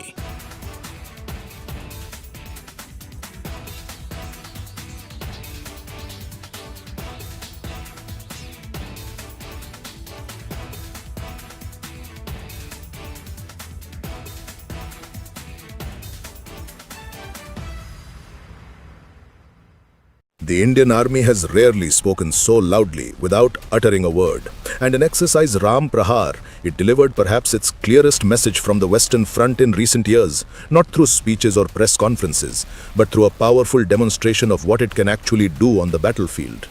What happened in the deserts and plains under Kharga Corp was not just another military exercise, but a carefully planned signal about capability and intent along our border with Pakistan. The numbers tell part of the story, with over 20,000 soldiers organized into battle groups that can fight independently, suggesting that the army is moving away from old defensive tactics toward a more aggressive approach that can strike on multiple fronts at once. This is not the army that waits behind borders anymore, but one that is ready to take the fight into enemy territory if provoked. The scenario itself, a cross-border offensive in response to a Pakistani attack, makes clear that India is no longer content with merely defending its borders, but is prepared to hit back hard and fast. What makes Ram Prahar different from past exercises is how everything worked together like a well-oiled machine. Tanks like the T-90S Bhishma and upgraded T-72 with night vision capabilities worked alongside artillery guns like the K-9 Vajra and Pinaka rocket launchers that can hit targets 90 kilometers away. The army showed it could cross deep rivers under fire using special bridge-laying tanks that can set up a 20-meter bridge in less than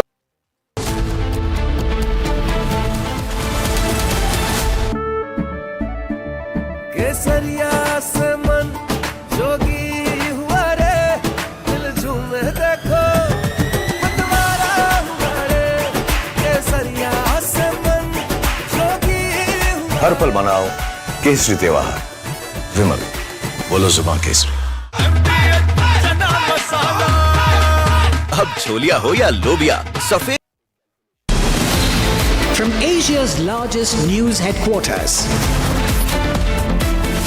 setting the agenda for Bharat.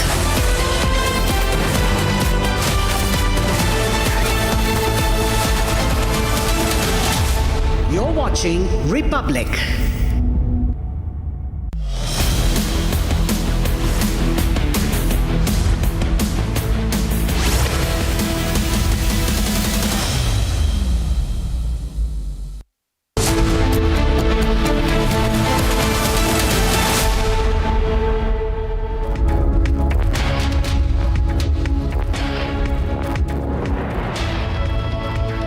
Thank you for joining us here on Republic TV. Ladies and gentlemen, as we count down to Vladimir Putin's visit to India in what will be a historic visit, live coverage on Republic TV as we tied up with Sputnik. Sputnik and Republic will be live 50-hour non-stop coverage starts today, and we will be building up all the way till Friday. And you'll have unmatched analysis on Republic. And let's look at the headlines. First up, top controversy as Rajnath Singh questions Nehru on Babri. That and more on the show. Here are the headlines. जब पंडित जवाहरलाल नेहरू बाबरी मस्जिद के मुद्दे पर सरकारी खजाने से पैसा खर्च करने की बात जब उन्होंने छेड़ी थी, उसका भी विरोध यदि किसी ने किया था तो गुजराती मां की कोख से पैदा हुए सरदार वल्लभ भाई पटेल ने ही किया था, मेरे बहन भाई। Rajnath Singh slams Nehru, claims he wanted to use public funds to build Babri Masjid. Congress calls Rajnath's remark a lie.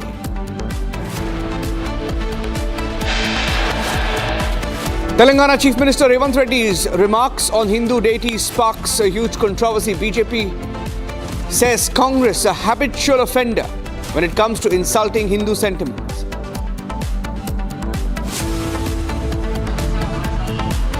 Sir आप कह रहे हैं सर स्कूलों में जो है जिहाद पढ़ाना चाहिए, सर आप कह रहे हैं सर स्कूलों में जिहाद पढ़ाना चाहिए।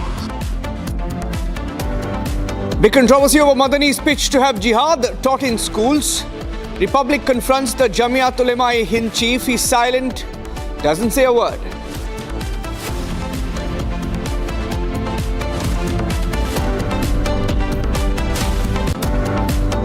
Speculation over Jharkhand Chief Minister's meeting with the Prime Minister and Jharkhand Governor meeting Amit Shah. Congress calls key meeting in Jharkhand on the 4th of December. Is a breakup between Hemant Soren and Congress on the cards?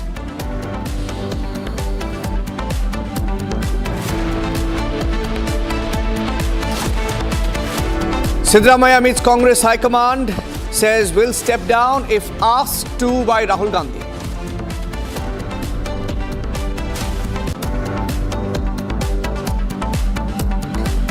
It's the most extensive coverage of the Modi-Putin handshake in Delhi. Republic Sputnik will keep you ahead on live updates.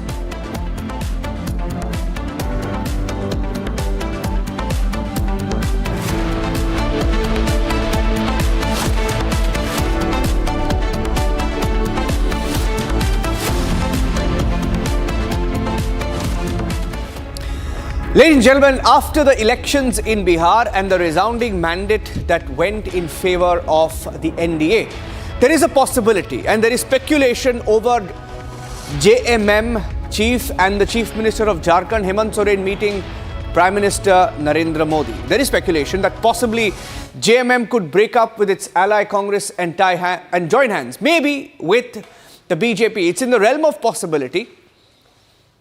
And key meetings have taken place. The Jharkhand governor was in Delhi and met the Union Home Minister. Now, is it a possibility? Can it happen? There is a big buzz over it. We'll go across to Prakash joining us on the story, live from Patna. Prakash, what is the possibility of this happening?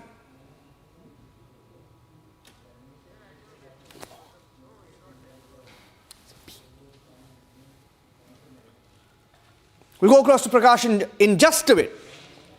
Political scoop on the shifting dynamics in Jharkhand, on whether Hemant Soren and wife Kalpana Soren are in touch with the BJP. The Jharkhand's political landscape could be seeing a political churn according to insiders, with reports suggesting that Hemant Soren and JMM, his party, the JMM, are exploring a realignment, possibly in the next few days. Is that possible?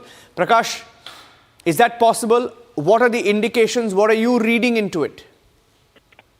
Well, ever since Hemant Soren has been visiting Delhi, there have been speculations and rumors that the JMM might switch sides. But when we speak to the concerned political parties, nobody is willing to come out in the open and make a statement, neither the BJP nor the JMM. I was speaking to the JMM spokesperson a few moments back. He said that we have fought on the Mahagathbandhan ticket. How can we join them? But there are rumors and speculations. And yesterday, Hemant Soren also met the Prime Minister, as he is the Chief Minister of Jharkhand, for certain funds and sanctions. So maybe the deliberations would be going on. They would be keeping close to their chest. And also Hemant Soren is involved in many corruption cases. Maybe that would be one of the issues. So we'll have to, we are keeping a close eye on all these issues. And Hemant Soren and Kalpana Soren are to be back in Delhi this evening. And the winter session of the Jharkhand Assembly also begins on 5th of December. So if anything has to happen, it will happen most likely before that, but not in the midst of the Jharkhand Assembly session. But there are no movement as of now as far as the MLAs are concerned or the opposition parties are concerned. So it is a speculation, but it cannot be ignored as well. Back to you. I think Nirmala Sitharaman is speaking in the Lok Sabha, cutting across live. The fourth schedule of the Central Excise Act. So the levy of GST. 377. Sir, if I can elaborate a bit on this. When GST was introduced in 2017, the central government gave up its excise rights, and the duties which were levied under the central excise on tobacco products was given away in favor of the GST Council, so that the Council can levy compensation cess, and that compensation cess which would be collected on tobacco products in the place of excise would go for the compensation for the states for the initial years when they come into the GST. Now, as a result, the central excise duty, the right was kept up, but the duties were minimal or completely zero. Now, the compensation cess time is over. Even from July 1st, 2022, we don't anymore give compensation amount to the states, although we are collecting this cess after 22 till now, only because the GST Council had discussed and we borrowed money back to back, gave it to the states, as though the compensation is being paid, but paid with borrowed money. Now, it was decided in the GST Council that this borrowing will have to be principal and interest paid back by extending the compensation cess only to that much period which is required for paying the loans back. Even the GST law itself had limited the compensation cess collection to only 5 years, and that is why it ended in 22.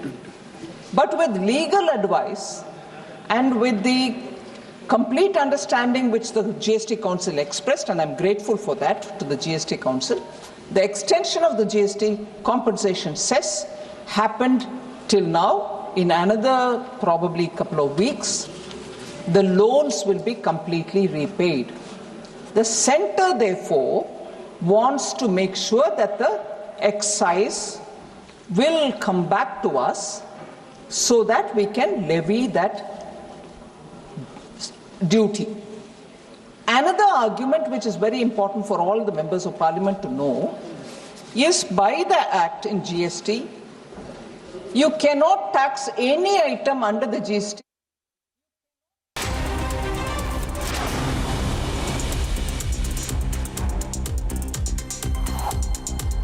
A big revelation in Rajasthan where police achieved success by seizing a pickup loaded with explosives. Explosives could have caused havoc in a 10-kilometer radius, according to investigators. Now, during the investigation, it was found that explosives were being transported from Amet to Nathdwara and Rajasthan. Further investigation underway.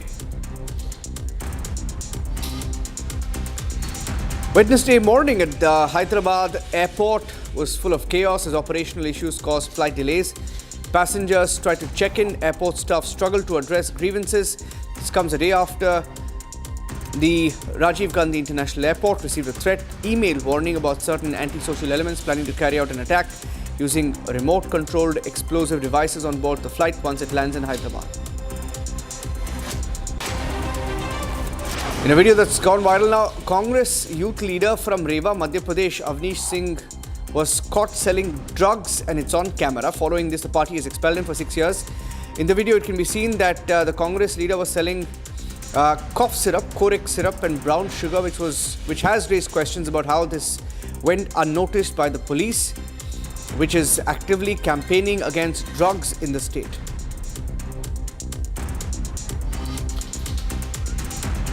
Clashes broke out between students and security personnel at the Banaras Hindu University, leaving over 100 people injured. The violence involved stone pelting, vandalism, with vehicles, flower pots, chairs damaged. The trouble began ahead of the Tamil Sangamam event scheduled to welcome 216 students on campus. Investigation is still ongoing.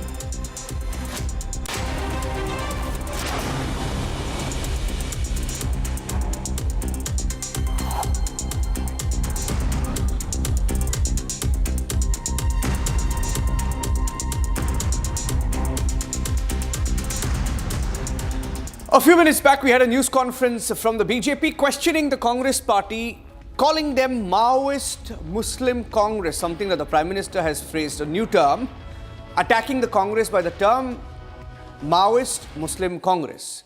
Rajnath Singh, Defence Minister, speaking earlier today, said Sardar Patel opposed Nehru's move to build Babri Masjid with public funds. He alleges that Nehru wanted to build Babri Masjid with public funds.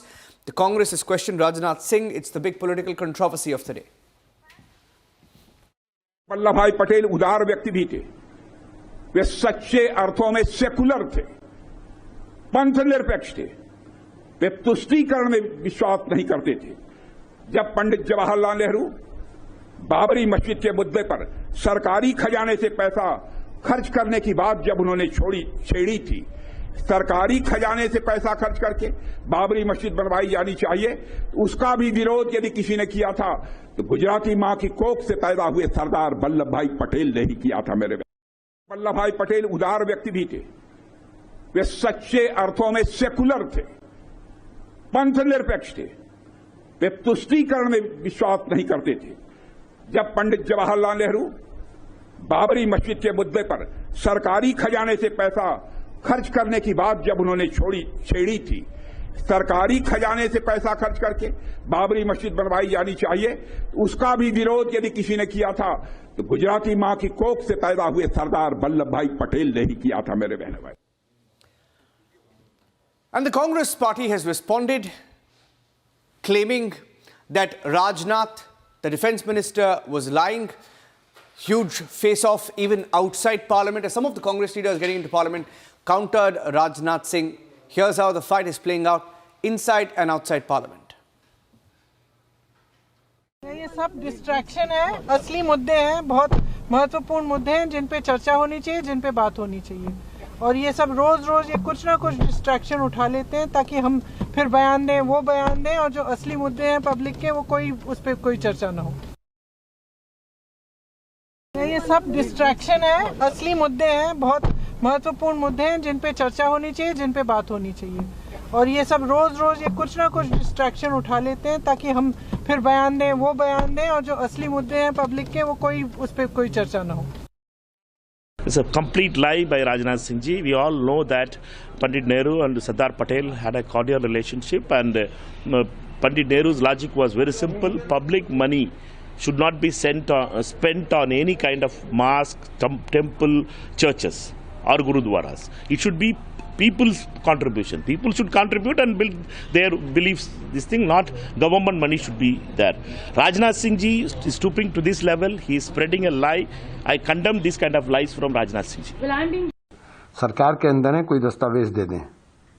हमारे पास दस्तावेज हैं कि सरदार पटेल ने इनके जो parental organisation है, जो विचारधारा है, उस विचारधारा के विरुद्ध जो पत्र लिखा था और उसके अंदर उसको बैन किया था, वो डॉक्यूमेंट्री एविडेंस है। तो ये ऐसी बात मत करें। सरकार के अंदर शामिल लोग अगर इस प्रकार की बातें करेंगे और इस प्रकार का झूठा नैरेटिव देश के अंदर फैलाएंगे तो बहुत ही दुखदायी है। मुझे आज कष्ट सिर्फ एक बात का है, पीड़ा एक बात की है कि राजनाथ सिंह जी बोल रहे हैं, लगता है असर हो गया है कुछ उनको पार्टी में, या उन्हें मजबूर किया जा रहा है ऐसी बातें बोलने के लिए। सबको मालूम है नेहरू ने उन्हें उप प्रधानमंत्री बनाया, अपना गृह मंत्री बनाया, और दोनों में इतना सामंजस्य था। जब अंग्रेजों के खिलाफ लड़ते थे ना, तब जब आपकी पार्टी भाजपा का मात्र संगठन अंग्रेजों के साथ खड़ा था, तो राजनाथ जी न आपके इतिहास के साथ न आपके व्यक्तित्व के साथ ये बात नहीं जाती है। हम इतना कहना चाहते हैं कि आज दोनों इस दुनिया में नहीं है, कम से कम उनका नाम लेकर झूठ बोलने का पाप मत करिए। अगर चाहते थे तो उनकी यानी नियत खराब तो नहीं थी मेरे हिसाब से, लेकिन एक बात है कि मस्जिद के निर्माण के लिए तो सिर्फ जो नमाज पढ़ते हैं मस्जिद में या जो इबादत करते हैं वहाँ उन्हीं से फंड लिया जा सकता है। तो ये प्रश्न बेकार के निकाल के क्या हासिल हो रहा है ये लोगों को। मैं नेहरू जी का एक कोट करता हूं जो उन्होंने दिल्ली में 1959 में नेशनल गैलरी में ये speeches at the inauguration of seminar and exhibition and architecture organised by Lalit Kala Akademi and all India fine arts and craft New Delhi 17 मार्च 1959 17 मार्च 1959 को नेहरू क्या बोलते हैं एक कार्यक्रम में, some of the temples of south India however repel me in spite of beauty. I just can't stand. Why? I do not know. Cannot explain that. But they are oppressive. They suppress my spirit. They do not allow me to rise and keep me down in the dark corridors. I like the sun and air. In contrast, he found Taj Mahal as astoundingly beautiful. 17 मार्च 1959 को जवाहरलाल नेहरू क्या लिख रहे हैं? वो कह रहे हैं दक्षिण भारत के मंदिर कितने भी उत्सव मैं डिप्रेस्ड फील करता हूं। मुझे समझ में नहीं आता है कि मुझे डिप्रेशन क्यों लगता है उन कॉरिडोर्स में मूव करते समय। तो इसका अर्थ हुआ कि वहां से लेके और आज तक राम मंदिर के शिलान्यास में न जाना, राम मंदिर की ध्वजा का विरोध करना, बाबरी मस्जिद बनाने का संकल्प लेना, वो एक पुराना गाना था ना, ये रईसी है खानदानी, वो रईसी नहीं, ये कहानी है खानदानी। Now, with the India World Annual Conclave 2025 in Delhi, External Affairs Minister S. Jaishankar spotlighted India's emergence as the world's preferred hub for high-value global work, declaring that in an era of mobile capital and immobile borders, underscoring the country's demographic dividend, Jaishankar noted that India already constitutes about 1/6 of the global population, but closer to 1/4 of the world's young working age workforce, a share that will only rise as the world pivots towards AI, advanced manufacturing and sophisticated services. So far, I have spoken about the mobility of people, but I also want to highlight that work can also be mobile. That, if the talent doesn't go out, the out comes to the talent.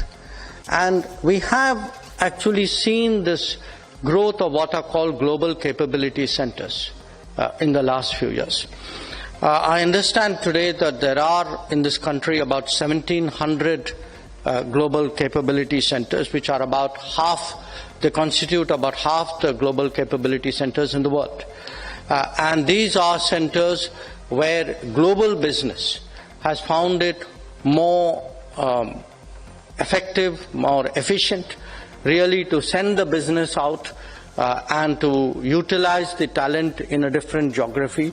And obviously, given the availability of the talent and the efficiency of it in India, we are a strong attractor of that.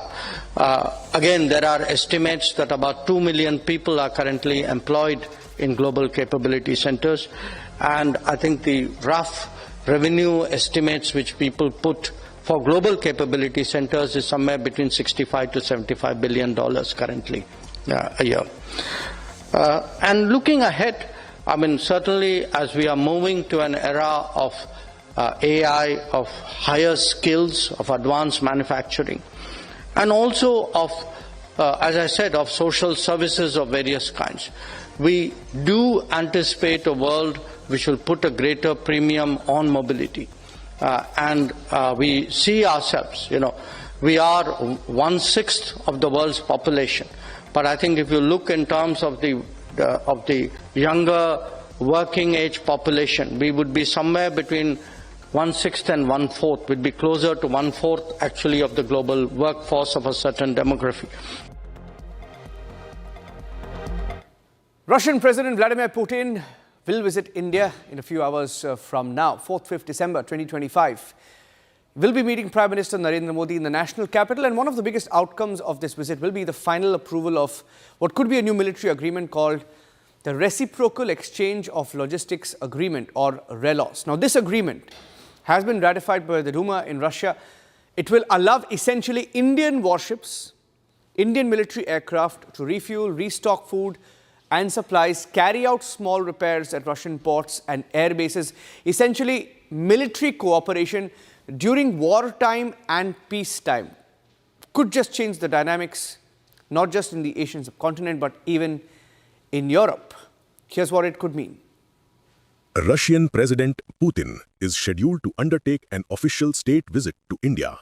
This will mark the 23rd India-Russia annual visit, a mechanism established in 2000 that alternates between the two capitals and has continued almost uninterrupted even during periods of global tension. The most concrete deliverable expected from the visit is the final ratification of the Reciprocal Exchange of Logistics Agreement, a pact first proposed in 2019 and initialed in 2021. Under its terms, Indian warships and military aircraft will receive facilitated access to Russian ports and airfields for refueling, replenishment and minor repairs, while Russian forces will gain similar rights at select Indian facilities. The agreement is especially valuable for India in the Arctic, where Russia maintains an extensive network of bases along the Northern Sea route, and for Russia in the Indian Ocean, where India operates the largest number of forward logistics points among non-Western navies. Unlike the more intrusive Logistics Exchange Memorandum of Agreement that India signed with the United States, RELOS is framed as a purely reciprocal arrangement without automatic basing rights or permanent foreign troop presence, which makes it politically easier to sell to the Indian Parliament and public. Beyond logistics, the two sides are expected to advance several major defense production programs that have been delayed by the Ukraine conflict and sanctions-related payment difficulties. India is seeking additional licensed production of the 11356 M-class guided missile frigates for its navy, with 2 ships already built in Russia and 4 more to be constructed at Goa shipyard with extensive Russian components. Progress is also anticipated on the joint manufacture of Ka-2260 light utility helicopters, where 60 units are to be assembled in India under the Make in India initiative, and on the long-pending acquisition of an additional batch of upgraded Mi-17V5 medium-lift helicopters. The BrahMos supersonic cruise missile, already in service with all the 3 Indian services and now being exported to countries such as the Philippines, is likely to see new orders for its extended range and air-launched variants. Nuclear energy cooperation, another traditional pillar, will move forward with the detailed project report for Units 5 and 6 of the Kudankulam nuclear power plant in Tamil Nadu, built with Russian VVER-1000 reactors. Perhaps most importantly, the visit will serve as a public demonstration that the India-Russia strategic partnership remains resilient despite the transformed global landscape. For Moscow, India represents one of the few major economies still willing to engage in large-scale defense and energy transactions without succumbing to secondary sanctions threats. For New Delhi, Russia remains a reliable supplier capable of transferring sensitive technologies that Western partners continue to withhold and a crucial hedge against over-dependence on any single source of military equipment.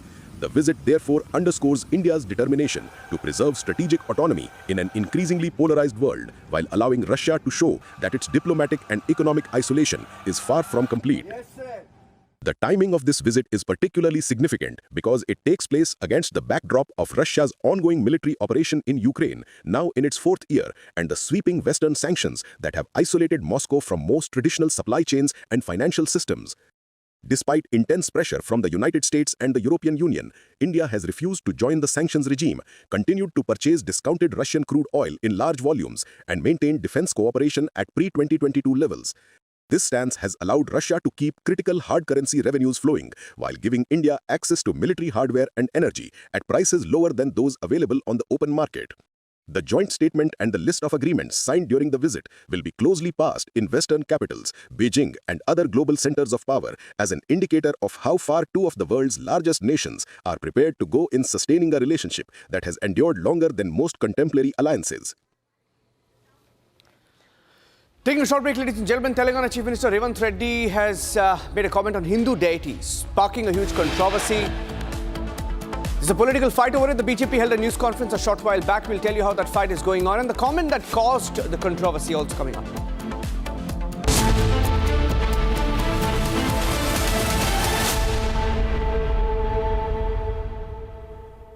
Pure सूजी pasta उबालो मिलाओ और खाओ 8 minute में तैयार क्या test है सबका राजा are masala 13,000 placements last year.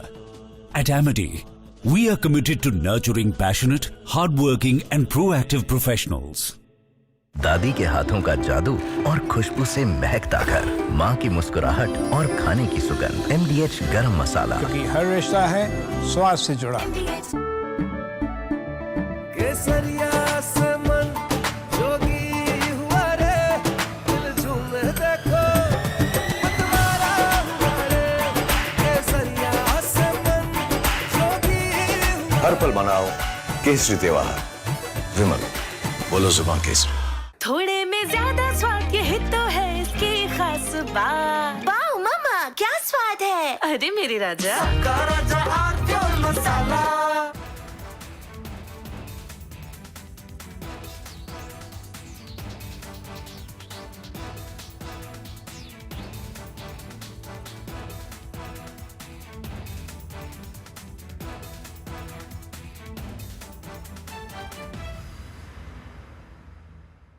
Secret recipe MDH का जीरा सिप जल जीरा मसाला। सिप सिप जीरा सिप जीरा सिप MDH का जल जीरा सिप जीरा सिप MDH का जल जीरा SIP. The Indian Army has rarely spoken so loudly without uttering a word. And in exercise Ram Prahar, it delivered perhaps its clearest message from the Western Front in recent years, not through speeches or press conferences, but through a powerful demonstration of what it can actually.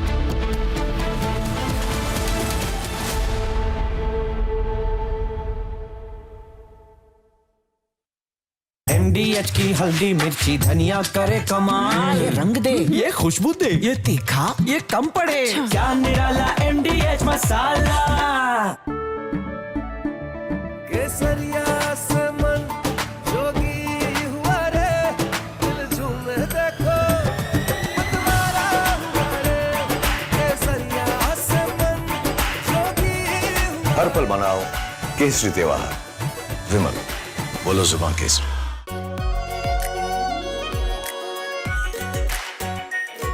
Pure Shahi Paneer Masala. Delicious, healthy, every day.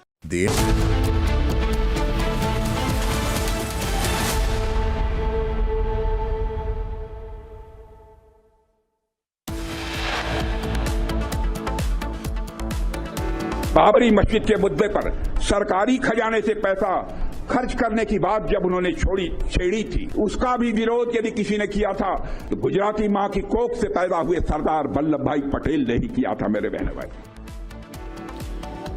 Controversy over Rajnath Singh. Comment on Nehru claims Nehru wanted to use public funds to build Babri Masjid. Congress calls Rajnath's remark a lie.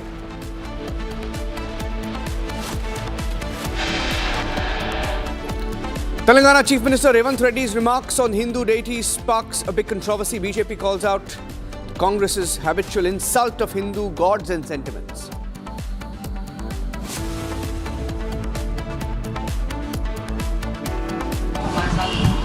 Sir आप कह रहे हैं sir स्कूलों में जो है जिहाद पढ़ाना चाहिए सर, आप कह रहे हैं सर स्कूलों में जिहाद पढ़ाना चाहिए. There's a controversy over Madani's pitch to have jihad taught in schools. Republic confronts the Jamiat Ulema-e-Hind chief. He goes silent when asked. Speculation over Jharkhand Chief Minister's meeting with the Prime Minister. Congress calls a key meeting in Jharkhand on the 4th of December. Is there a realignment on the cards?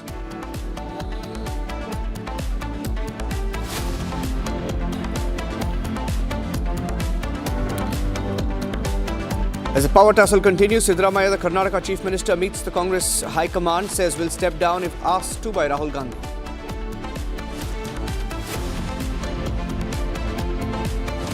And the most extensive coverage on Putin's visit to New Delhi, Republic and Sputnik of Russia, keeping you ahead on all breaking news updates.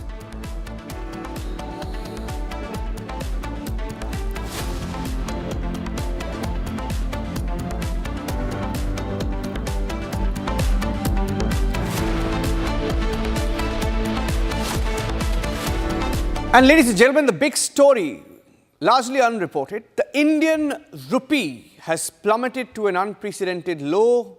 Today, it's now breached the significant 90 rupees per dollar mark for the first time in history by depreciating. Fallen 6 paise today to 90.02 in early trade. That means $1 costs 90 rupees. And this was this morning when it crossed the 90 barrier. And the fall comes even as banks keep buying US dollars at higher levels. Some of the factors that have contributed, including higher levels of FII outflows, which continue amid a rush by companies to hedge against weaknesses in the currency. I have Pranav joining us live from the Republic Business Newsroom. Pranav, US trade deal also one of the factors. Why don't you take our viewers through the implications of this now? Pranav. Well, Niranjan, the rupee has fallen 5.3% this year. I mean, this is in fact the steepest annual decline since 2022.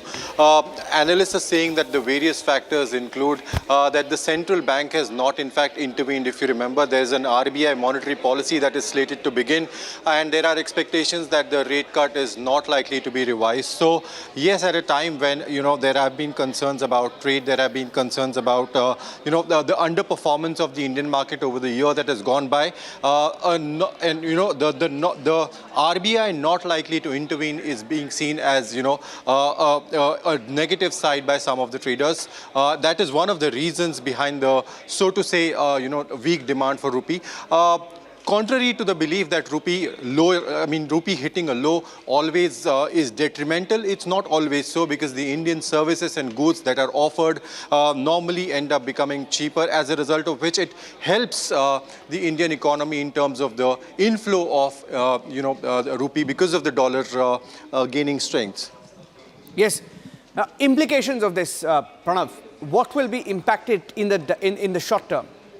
The implementation is clearly that, the Indian goods and services that are offered abroad, they end up becoming cheaper, as a result of which there is more demand for that, as a result of which there is more inflow. So in the end, it helps the Indian economy because there is more inflow of dollars in this case. So that's the immediate implication. In the longer run, however, we need to definitely look at how it impacts, how the demand supply impacts, and the FII inflow, it definitely will be increased because of the rupee falling.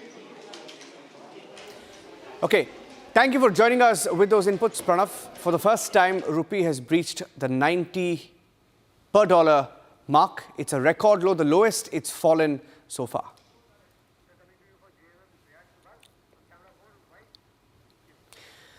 Getting in some breaking news now to the political update. There was a speculation on whether JMM and Hemant Soren would be breaking up with the Congress party. Is that a possibility?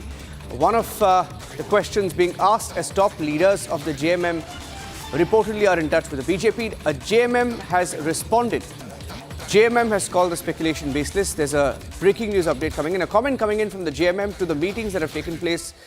In fact, there was a buzz after Hemant Soren met the Prime Minister along with his wife, and the Jharkhand governor as well was in the national capital meeting Union Home Minister Amit Shah. Here are some of the responses coming in. JMM says it's not happening. जितनी मुंह उतनी बातें, किसी का मुंह तो नहीं रोका जा सकता। चर्चाएं कहां से उठती हैं, क्यों उठती हैं, परंतु कोई कारण ये बता दीजिए कि गठबंधन क्यों टूटेगा और क्यों हम किसी दूसरे दल के साथ जाएंगे। कोई कारण तो होना चाहिए। वैसी कोई दूर दूर तक संभावना नहीं है। सरकार अपना कार्यकाल पूरा करेगी। सरकार को जनादेश इस गठबंधन को मिला है, हम उसका सम्मान करते हैं। मजबूत सरकार है, हमारे लोकप्रिय मुख्यमंत्री। मुझे नहीं लगता है कि कोई जरूरत है गठबंधन तोड़ने की। दिल्ली जाने के तो कई कारण होते हैं, व्यक्तिगत कारणें भी होती हैं, कुछ अपना व्यक्तिगत निजी जीवन भी होता है, साथ ही और भी कई काम होते हैं। माननीय मुख्यमंत्री को बहुत तरह के कार्यों से जाना पड़ता है, तो फिर अटकलबाजियां मुझे लगता है ये बेबुनियाद अटकलबाजियां हैं। कोई इसका आधार नहीं है, निराधार बात है। Now, there is also a meeting lined up of the Congress party. So, Prakash, what is the basis to this speculation? Well, as far as basis is concerned, we haven't found anything concrete development as yet if the JMM is joining the NDA or not. But speculation has been rife for the past 2 weeks or so, ever since Hemant Soren has been making a visit to Delhi. And there's been a speculation, but without the smoke, there is no fire. But there would be some back-channel negotiation or last-minute arrangement that would be happening, as it happened in the case of Bihar in 2022, that the BJP was caught unawares about the political realignment between the RJD and the JDU. And despite the last-ditch effort, Nitish Kumar went to the Mahagathbandhan. If that kind of arrangement is being done and the mere posturing is being done by the JMM leaders as well as the BJP, one doesn't know. But yes, Hemant Soren is involved in large number of corruption cases. So that is one of the issues as it happened in Maharashtra, Niranjan, when Ajit Pawar switched sides overnight and he was sworn in as the deputy CM along with Devendra Fadnavis. So if that kind of history is repeated in Jharkhand as well, so we cannot rule out that that has happened in the past in Maharashtra, Madhya Pradesh, and other states as well. And as far as Hemant Soren's alignment with RJD and the Congress is concerned, he was apparently not happy in the Bihar Vidhan Sabha elections, and also there is lack of funds, shortage of funds. So he may want a double-engine government. That would be one of the issues. But as far as the leadership is concerned, all the leadership of respective parties, even the BJP, is denying it. But that has added more to the speculation is the pictures of Hemant Soren and Kalpana Soren, his wife, meeting Prime Minister, as well as Santosh Gangwar, the Jharkhand governor, meeting Union Home Minister Amit Shah. So as far as the majority is concerned, there is no doubt about the majority. Hemant Soren's JMM has 34 MLAs in the 81-member assembly, and BJP has around 24 MLAs. So they come close to around 58 MLAs, whereas the India bloc has 56 MLAs. So we'll wait and watch.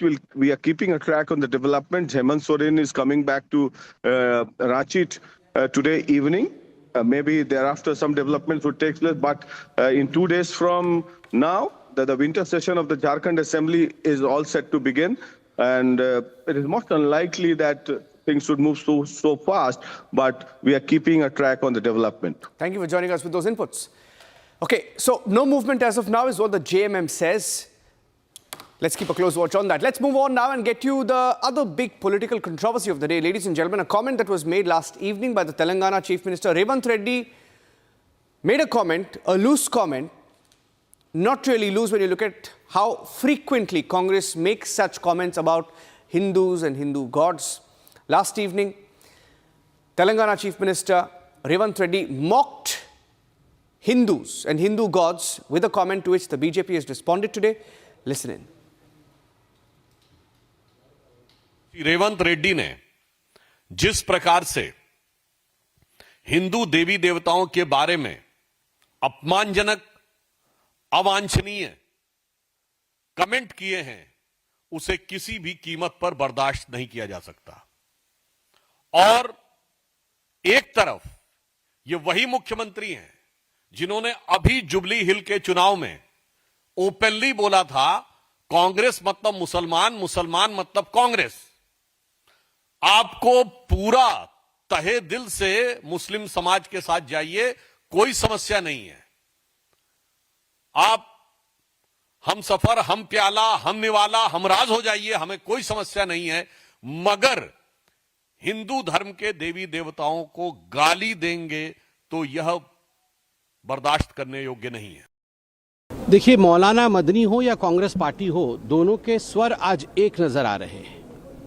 मैं तो धिक्कार शब्द से शुरू करूंगा कांग्रेस के लिए कि जिस प्रकार के शब्दों का प्रयोग तेलंगाना के मुख्यमंत्री, कांग्रेस के एटीएम रेवंत रेड्डी जी ने कहा है आज हिंदू देवी देवताओं के लिए, ये न केवल आपत्तिजनक है, ये घृणक है। यह कांग्रेस पार्टी के मनसा के अंदर किस प्रकार से हिंदुओं के खिलाफ एक जहर भरा हुआ है वो दर्शाता है। रेवंत रेड्डी कहते हैं अपने एक डिस्ट्रिक्ट कोऑर्डिनेशन कमेटी की मीटिंग में कि यदि भगवानों के बीच ही कंसेंसस नहीं है तो हमारे बीच में कंसेंसस कैसे हो सकता है, हम कैसे कंसेंसस बना सकते हैं। यह हिंदू धर्म क्या है? ये सनातन धर्म में 3 करोड़ देवी देवताएं हैं। बैचलर के लिए हनुमान जी हैं, जो 2 शादी करते हैं उनके लिए कोई और भगवान है, कोई ऐसे भगवान है जो शराब पसंद करते हैं, कोई ऐसे भगवान है जो टॉडी पसंद करते हैं, वेजिटेरियंस दाल रोटी खाने वालों के लिए एक अलग भगवान है।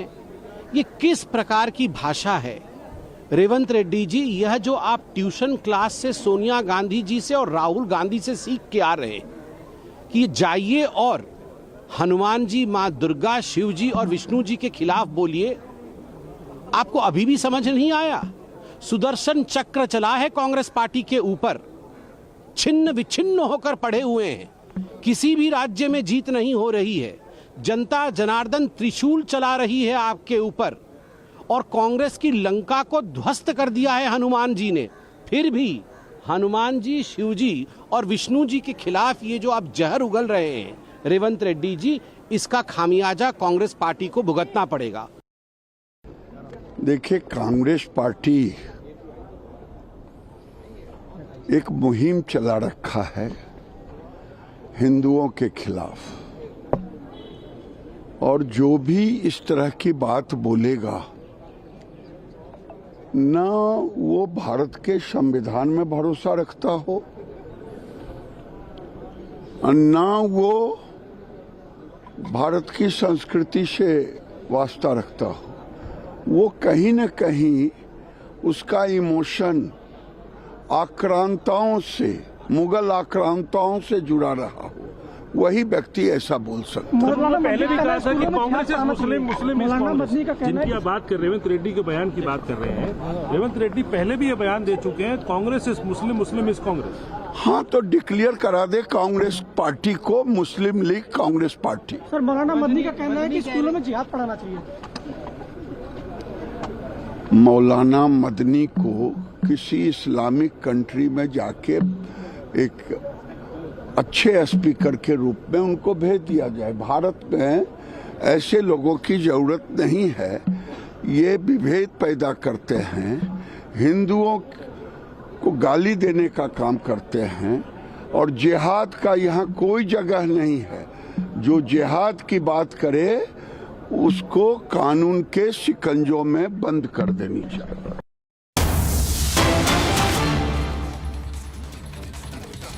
Okay, getting into responses to that comment that was made by Revanth Reddy. Union ministers responding, quickly getting in a response from one of the union ministers, Prahalad Joshi, who has responded to what Revanth said. Listen in. नहीं, ये लोगों को हिंदू का अपमान, हिंदू आस्था का अपमान कांग्रेस को और कांग्रेस की जो फ्रेंडली पार्टी है वो एक हैबिट बन गया है।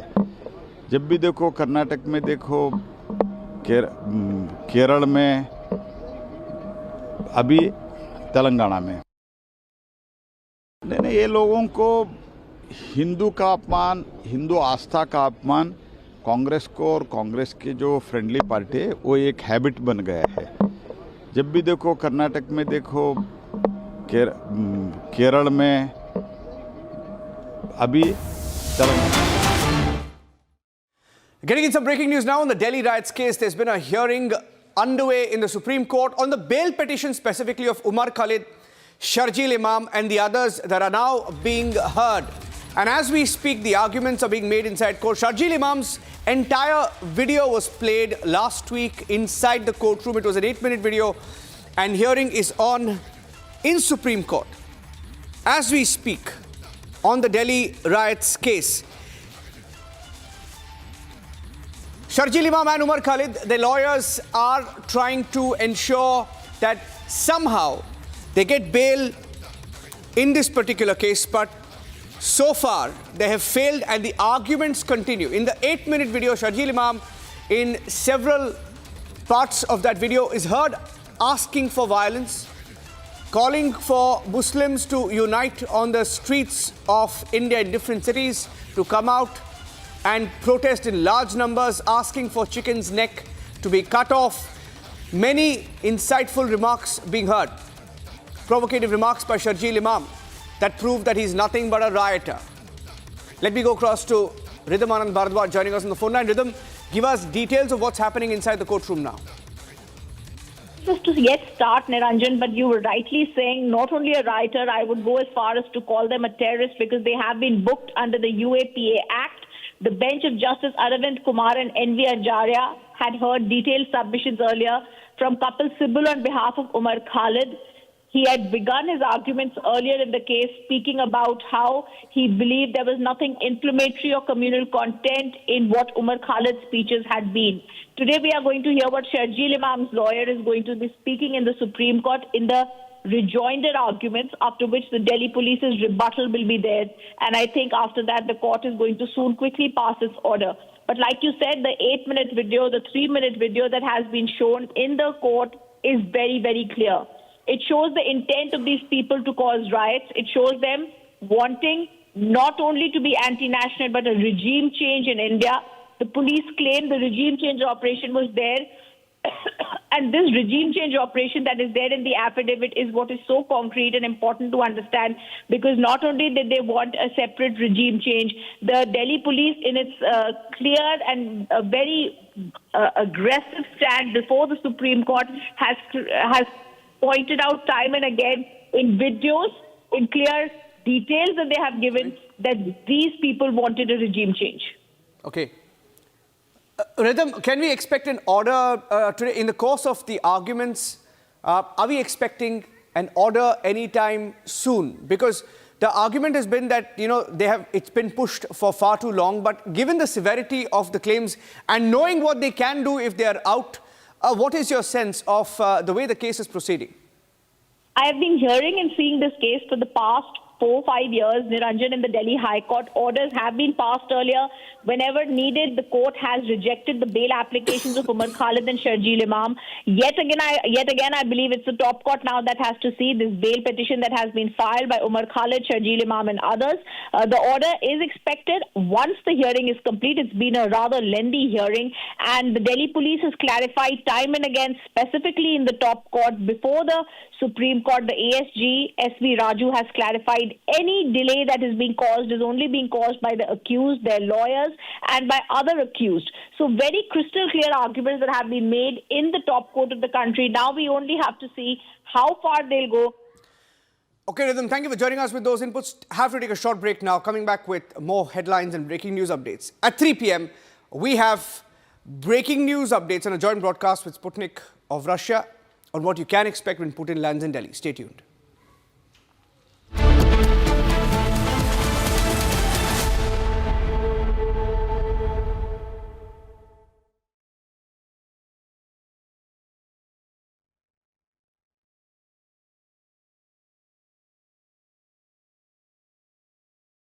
प्योर सूजी पास्ता उबालो मिलाओ और खाओ 8 मिनट में तैयार क्या टेस्ट है सबका राजा hardcore masala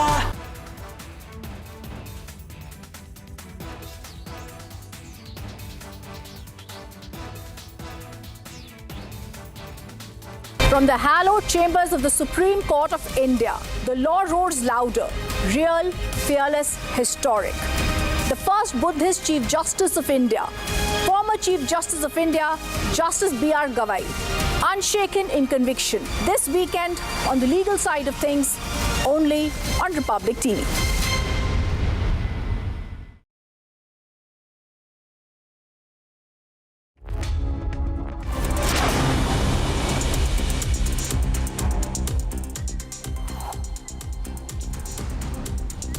A big revelation made in Rajsamand, where police achieved success by seizing a pickup loaded with explosives. Reportedly, the nature of these explosives, investigators say, could have caused damage in almost a 10-kilometer radius. Now, during investigation, it was found that explosives were being transported from Amet to Natwara in Rajsamand. Investigation continues.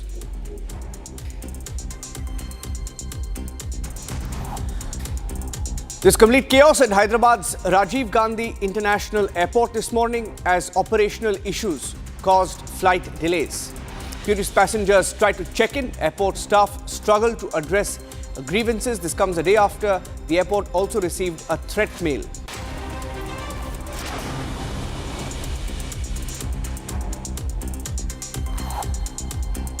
In a video that's now going viral, the Congress youth leader Avnish Singh has been caught selling drugs on camera. This is in Rewa, Madhya Pradesh. Following this, the party has expelled him for 6 years.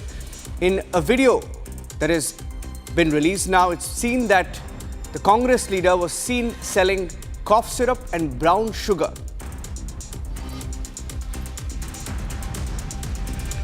Clashes broke out between students and security personnel at the Banaras Hindu University. Late night, leaving over 100 injured. Violence involved stone pelting, vandalism. Vehicles were damaged. Trouble began ahead of the Tamil Sangamam event, scheduled to welcome 216 students to the campus.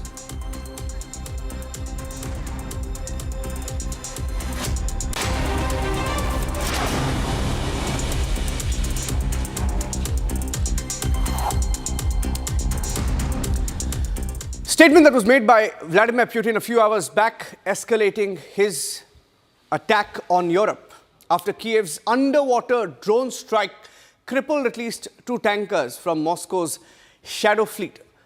Russian President Vladimir Putin now threatening to cut off Ukraine from the sea.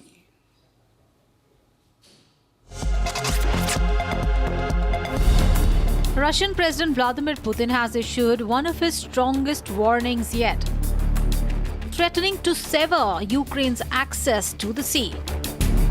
His comments come days after Ukrainian underwater drones targeted 2 Russian tankers in the Black Sea.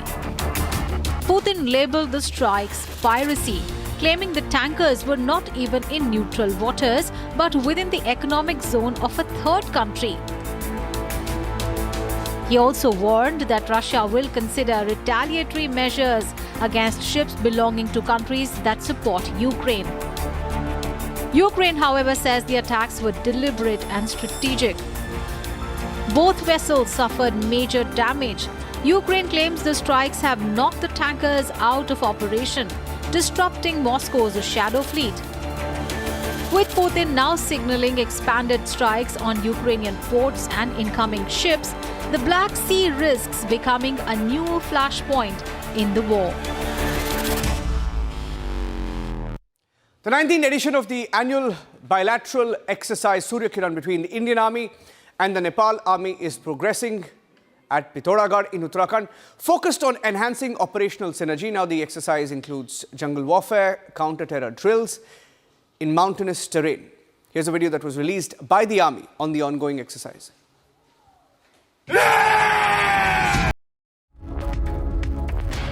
Taking a short break, ladies and gentlemen. When we come back, on top of 3 p.m, Republic, along with Sputnik of Russia, will get you the biggest coverage, live coverage. And at 3 p.m, we have some news as we bring our colleagues from Sputnik as well, looking forward to Vladimir Putin's India visit. That's coming up next. Stay tuned.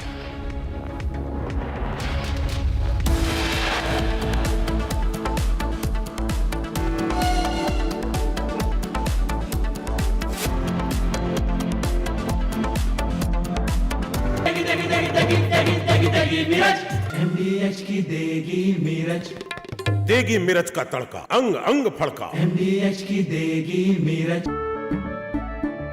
केसरिया से मन जोगी हुआ रे, दिल झूमे देखो मतवारा हुआ रे, केसरिया से मन जोगी हुआ। हर पल मनाओ केसरी त्योहार। विमल, बोलो जुबान केसरी। थोड़े में ज्यादा स्वाद, यही तो है इसकी खास बात। वाओ मामा, क्या स्वाद है? अरे मेरे राजा, The Indian Army has rarely spoken so loudly without uttering a word. And an exercise... From the hallowed chambers of the Supreme Court of India, the law roars louder, real, fearless, historic. The first Buddhist Chief Justice of India, former Chief Justice of India, Justice B.R. Gavai, unshaken in conviction. This weekend, on the legal side of things, only on Republic TV. आधे bowl दही में 4 चम्मच MDH चटनी पुदीना मसाला डाला, stir करो, पुदीना चटनी तैयार। MDH चटनी पुदीना मसाला। MDH 13,000 placements last year. At Amity, we are committed to nurturing passionate, hardworking and proactive professionals.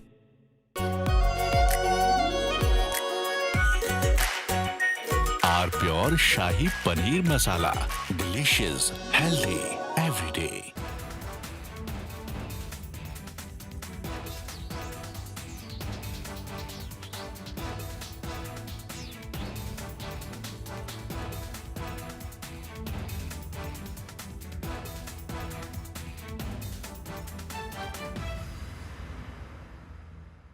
The Indian Army has rarely spoken so loudly without uttering a word. And in exercise Ram Prahar, it delivered perhaps its clearest message from the Western Front in recent years, not through speeches or press conferences, but through a powerful demonstration of what it can actually do on the battlefield. What happened in the deserts and plains under Kharga Corp was not just another military exercise, but a carefully planned signal about capability and intent along our border with Pakistan. The numbers tell part of the story, with over 20,000 soldiers organized into battle groups that can fight independently, suggesting that the army is moving away from old defensive tactics toward a more aggressive approach that can strike on multiple fronts at once. This is not the army that waits behind borders anymore, but one that is ready to take the fight into enemy territory if provoked. The scenario itself, a cross-border offensive in response to a Pakistani attack, makes clear that India is no longer content with merely defending its borders, but is prepared to hit back hard and fast.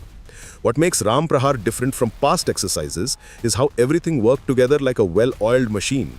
Tanks like the T-90S Bhishma and upgraded T-72 with night vision capabilities worked alongside artillery guns like the K-9 Vajra and Pinaka rocket launch. From Moscow to New Delhi, the world is watching. As Russian President Vladimir Putin arrives in India, stay tuned for unprecedented on-the-ground coverage. All eyes on New Delhi as major defense deals and strategic agreements take center stage. Stay tuned for the fastest and the most accurate coverage of President Putin's India visit only on Republic TV.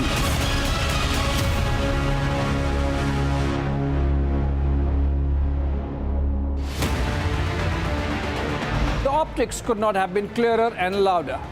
By hosting the Russian President Vladimir Putin in New Delhi with all the trappings of a state visit, India is sending a strong message to the West that it's not going to compromise with its strategic autonomy under any geopolitical pressures of sanctions and tariffs.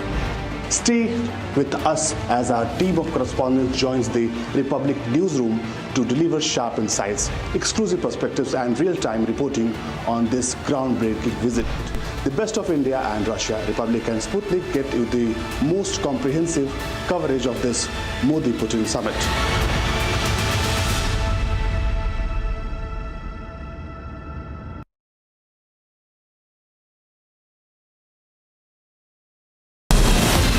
From Asia's largest news headquarters,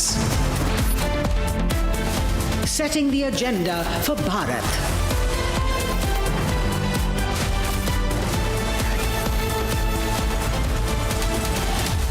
You're watching Republic.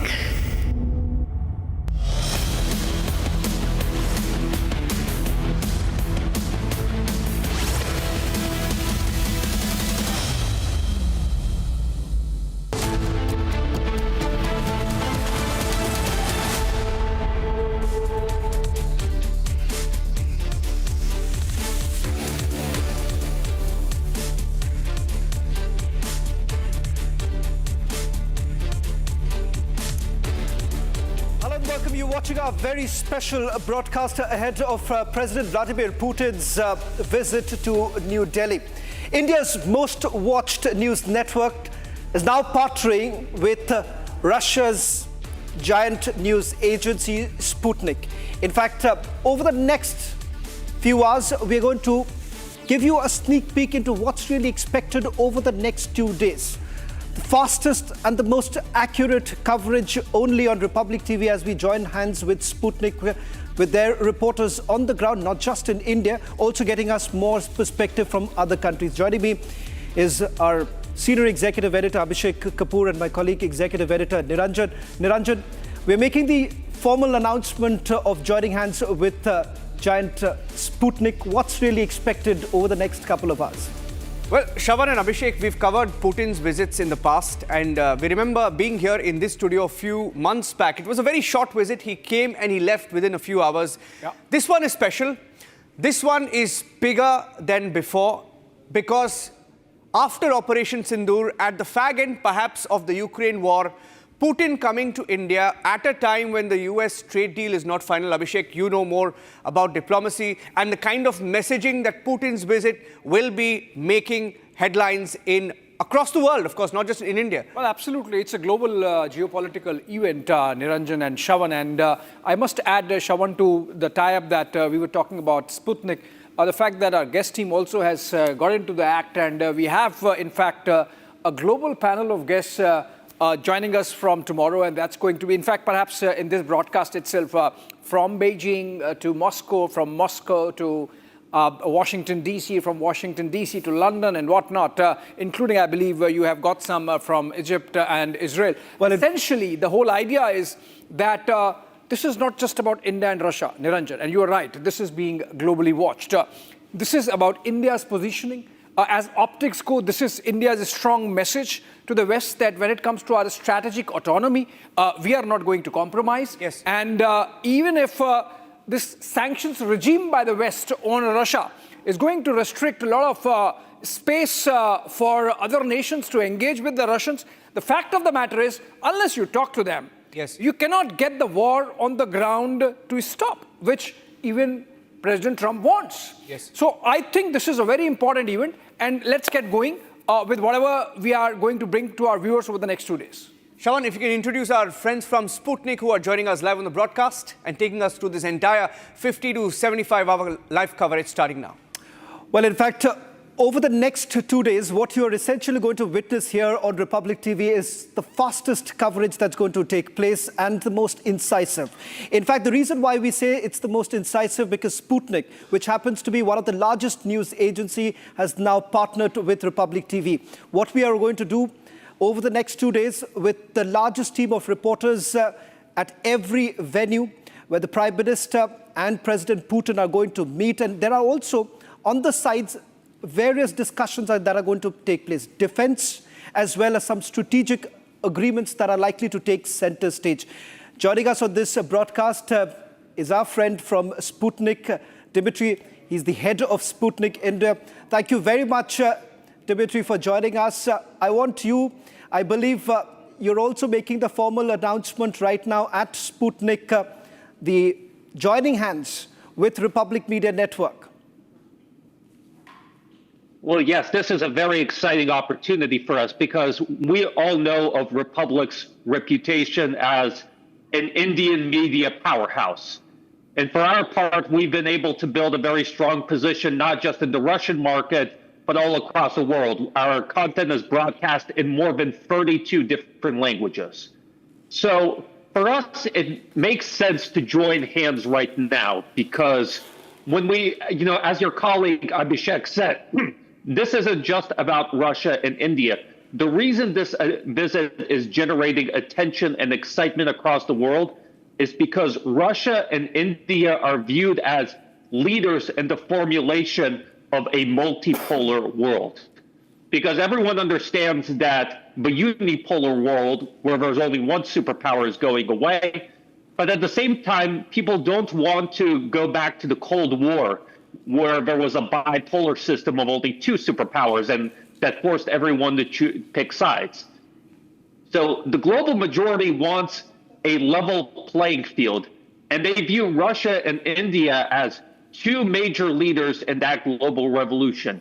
And it's not just on a political level, but also on an economic level, on a technological level, and on a military level. So on our end, we're very excited to say that we'll be able to bring in not just folks from Russia, from Moscow, but also correspondents and speakers from Ethiopia, Egypt, Lebanon, Iran, and even the European Union and the United States. So I think that we're going to offer unprecedented coverage together, and I feel confident in saying that no one will be offering the same menu of options as we collectively will be offering. Well, I think so that sets the tone, Niranjan. No one perhaps would be able to put together what we are essentially planning to do. So let's give you a sneak peek quickly into what's really expected in terms of the deals that are likely to come together. In fact, Abhishek, you would be in a better position to really talk about the fact that what's really expected in terms of the defense deals that have been spoken about, the Su-57 and S-400. You were part of that foreign ministry briefing that took place. Why don't you first take our viewers through some of the details that you've been able to pick up? Well, so the quick ones, Shravan and Niranjan and Dimitri there. There is a lot of talk about Su-57s and the S-400s. Remember, we bought 5 batteries of S-400 in 2019-20. 2 are yet to be delivered, so the Russians have to really fill in that blank. Having said that, the kind of success we had with S-400s in Operation Sindoor, obviously we can look at more, not just S-400, but their upgraded version S-500, and the Russians have offered technology transfer, so there would be talks on that. Sukhoi 57 is the 5th generation aircraft of Russians. We had Mr. Peskov yesterday, the Kremlin spokesperson, mentioned that this is their best. This is the best in the world. But the point is that do we really need it? And if we do, how many we need? Because the Russians, again, like in the case of S-400, so in the case of Su-57, are saying there is the option of tech transfer. So F-35 versus Su-57, that would be another. But again, this would be a conversation, Niranjan. So far as deal is concerned, Shravan, I believe it's already there.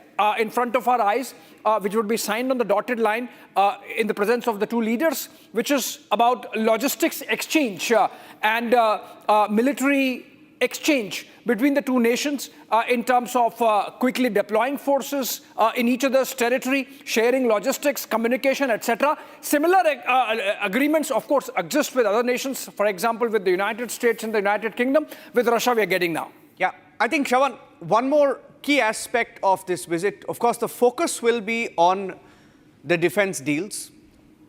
At a time when we have a lot of pressure from America, especially on oil, and the kind of trading relationship we've had vis-a-vis oil with Russia, it's been beneficial to India and the Indian markets. But what happens now? Because, of course, it will be on the top of Russia's agenda as well.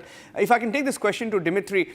Dimitri, I saw a post put out by Sputnik by the Russian leadership calling the Sukhoi 57 the world's best fighter jet. And of course, in Operation Sindoor, like my colleague Abhishek mentioned, we've seen the success of S-400, along with our own indigenous systems as well, the Akash missile. But S-400 did play a big part, also mentioned by our armed forces chiefs. So outside of the defense deals, how do you see this visit play out in terms of what is on the table between India and Russia? Well, I actually think that perhaps an even bigger news item is going to be the deals on the economic side. Because yesterday, Sputnik India hosted Kremlin spokesman Dmitry Peskov to provide a media briefing for Indian journalists ahead of Putin's visit. And he said that Russia recognizes that there is a trade imbalance in India. In other words, that we sell a lot of energy products, but we don't have as many Indian products on the Russian market as we'd like. So that's clearly something that Russia is interested in changing. Russia is interested in seeing seeing India not just purchase Russian goods and resources, but for Indian companies to come to the Russian market and provide their products and services. And there is quite a unique opportunity right now because a lot of Western companies left after the Ukraine conflict. And although some of the niches have been filled by domestic Russian companies and Chinese companies, there's still a lot of opportunities there. And so if Indian companies in areas such as IT, industry are able to come in, I think that they'll be very competitive. The other point is the point of joint production, right? Because, again, Putin himself has consistently said that Russia supports the Make in India initiative and actually wants to be part of it. So Russia is looking for opportunities to bring high-quality manufacturing opportunities, manufacturing jobs to India. We saw back in October the announcement that Russia's civilian airline, the Sukhoi Superjet 100, would be produced in India for the Indian market.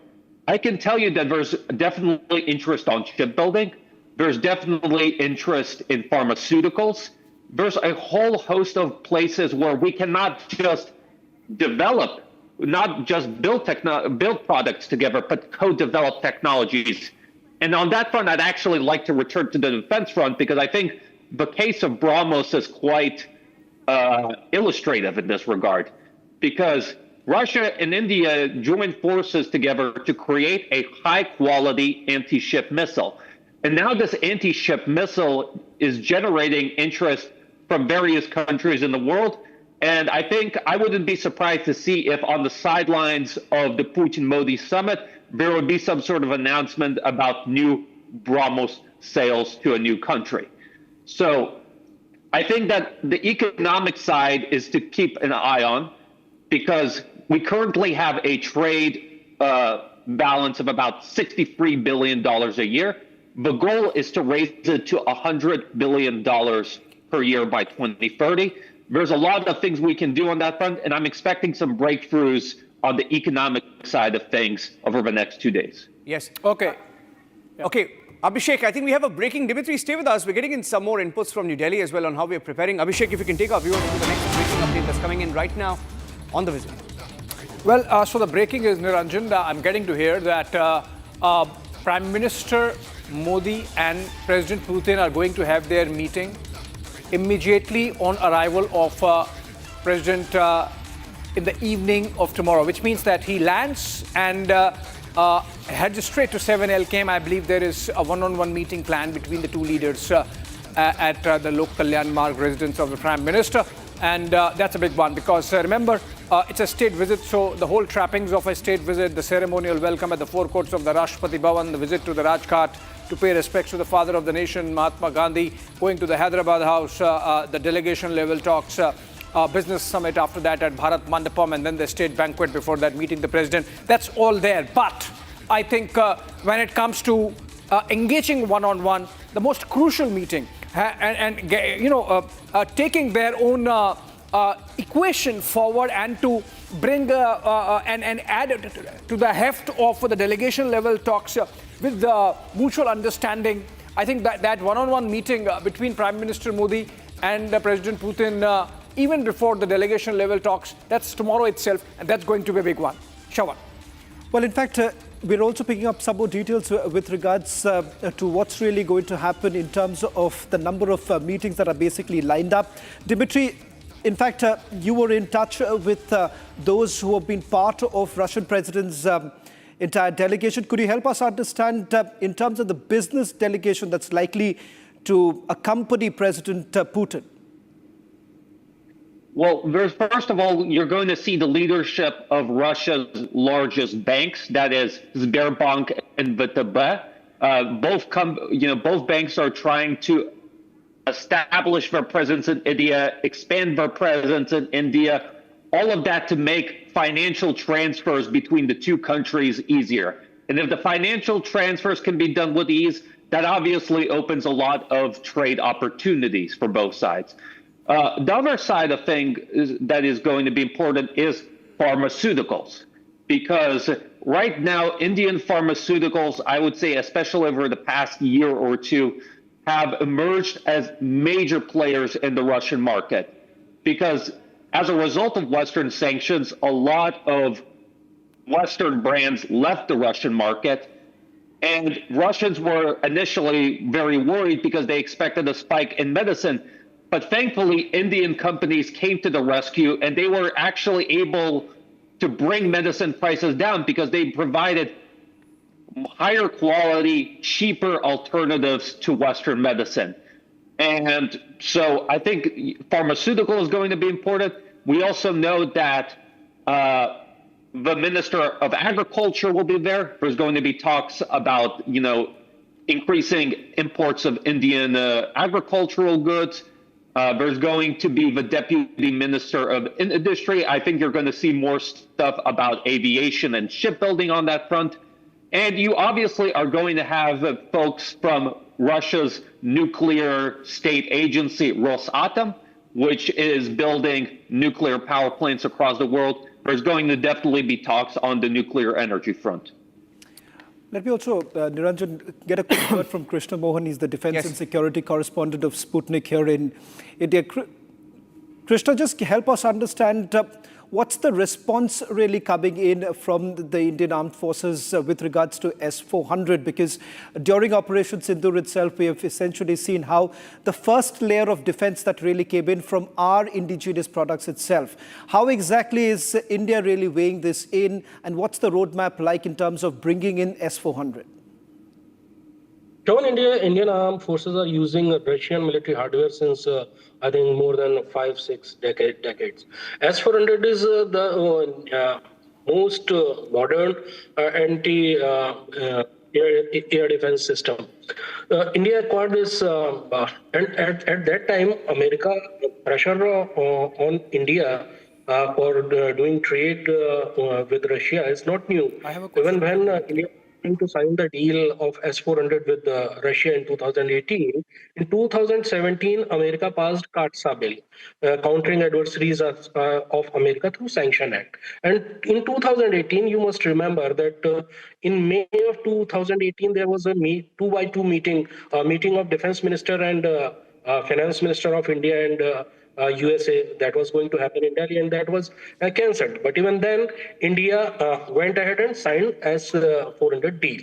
And S-400 proved its worth in Operation Sindoor.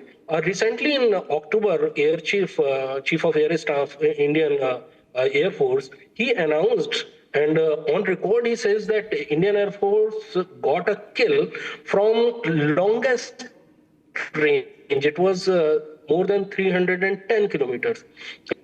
And that was obviously shot from S-400. Now Indian Air Force has received 3 regiments in a very strategic.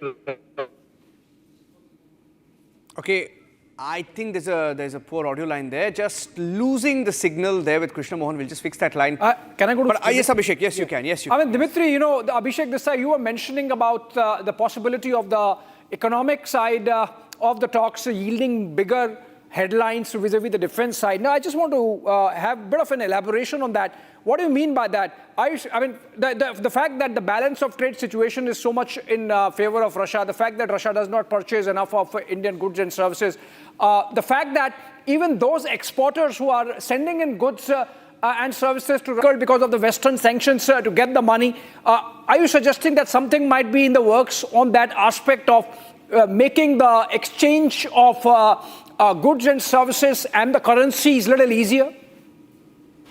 Of course. When you look at the meetings between Jai Shankar and, let's say, Russian Foreign Minister Lavrov, or Russian Deputy Prime Minister Denis Monterev, who is basically the one who's in charge of managing the economic side of the Russia-India relationship, both of them have acknowledged India's concerns regarding the trade balance, and they also, have repeatedly stated that Russia is interested in making this, more evened out.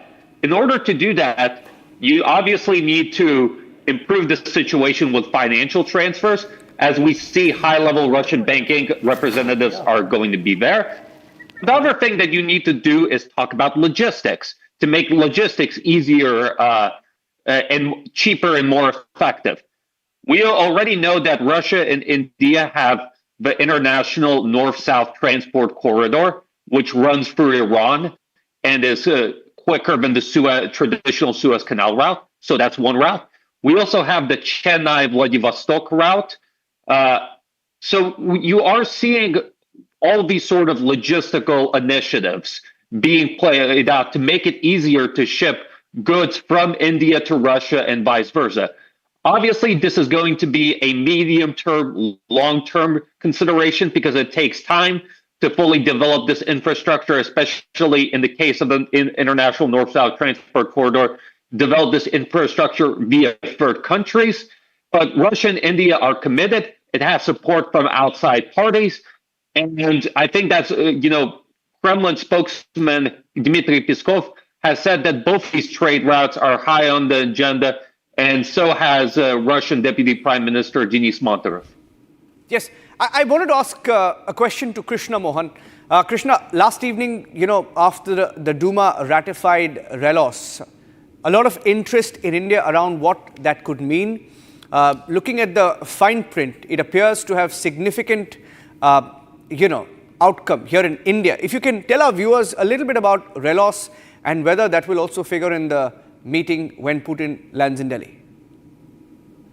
Whenever India and Russia met, or there are some summit, then defense is always a central point. Though yesterday, Peskov explained that not only defense but trade and even cultural and technical trade, everything will be discussed. And then the discussions will be on a wide spectrum of various issues. But always defense is on the center stage between India and Russia. Russia has been a strategic partner since long, and India always most important thing is there is no string attached with any defense deal with Russia. Yeah. Second, there is no trust deficit between India and Russia, whether on in trade or in defense deals. So these all treaties, these all summits are strengthening in Indian and Russia defense partnership. And now India and Russia's defense relation is not only buyer and sellers, but of joint producers. India and Russia are jointly producing many important military hardware. BrahMos was the first, which is being even exported. India got its first major export order from Philippines of BrahMos. Vietnam and Indonesia are also in the line. And soon BrahMos deal with Vietnam and Indonesia will also be decided. AK-203 is second major joint production project. in Korba, near Amethi in Uttar Pradesh, India is producing Indo-Russia Rifle Corporation. There is an entity, and that entity is producing AK-203 rifles for Indian Armed Forces. And after completing the order for Indian Armed Forces, that is more than 6.5 lakh, there will be additional production to export also. So this relation is going to pave way for joint production and export. There are many projects which are in pipeline. There are many projects, many products from Russia which will be maintained and refurbished and all in India. MRO facilities are being developed. Krishna, I have to take a short break at this point. So I'm thanking both Dimitri and you. Thanking both Dimitri and Krishna. The handshake is tomorrow. He lands tomorrow. So we're just hours away from that meeting. I thank both Dimitri and Krishna Mohan for joining us here on Republic TV. And we here at Republic will be getting you the biggest coverage. You heard from Dimitri and Krishna Mohan. Sputnik is Russia's largest news agency and unmatched live breaking news coverage for you on Republic, along with Sputnik, Abhishek and Shavan. I think our viewers can look forward to that. Have to take a short break right now. Breaking news coming up after the break. Stay tuned, ladies and gentlemen.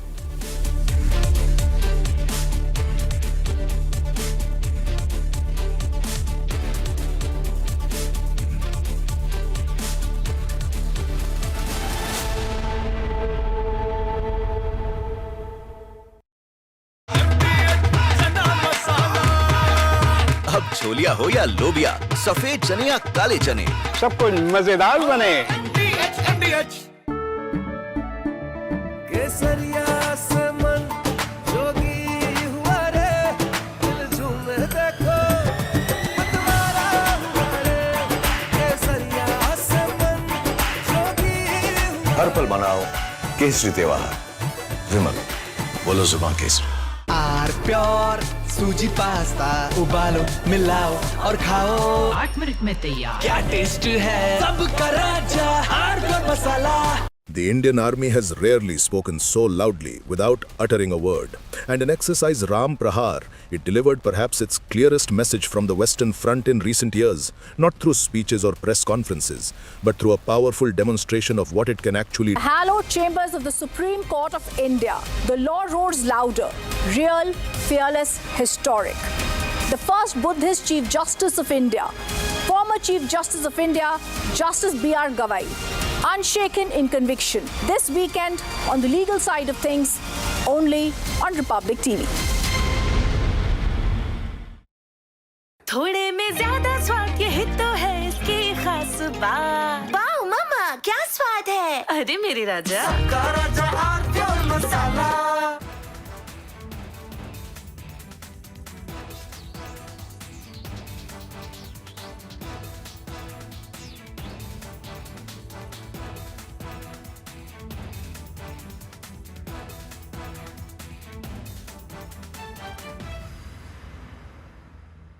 दादी के हाथों का जादू और खुशबू से महकता घर, माँ की मुस्कुराहट और खाने की सुगंध। MDH गरम मसाला, क्योंकि हर रिश्ता है स्वाद से जुड़ा।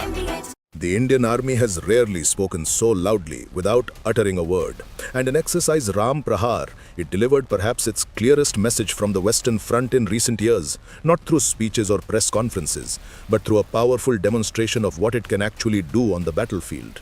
What happened in the deserts and plains under Kharga Corp was not just another military exercise, but a carefully planned signal about capability and intent along our border with Pakistan. The numbers tell part of the story, with over 20,000 soldiers organized into battle groups that can fight independently, suggesting that the army is moving away from old defensive tactics toward a more aggressive approach that can strike on multiple fronts at once. This is not the army that waits behind borders anymore, but one that is ready to take the fight into enemy territory if provoked. The scenario itself, a cross-border offensive in response to a Pakistani attack, makes clear that India is no longer content with merely defending its borders, but is prepared to hit back hard and fast. What makes Ram Prahar different from past exercises is how everything worked together like a well-oiled machine.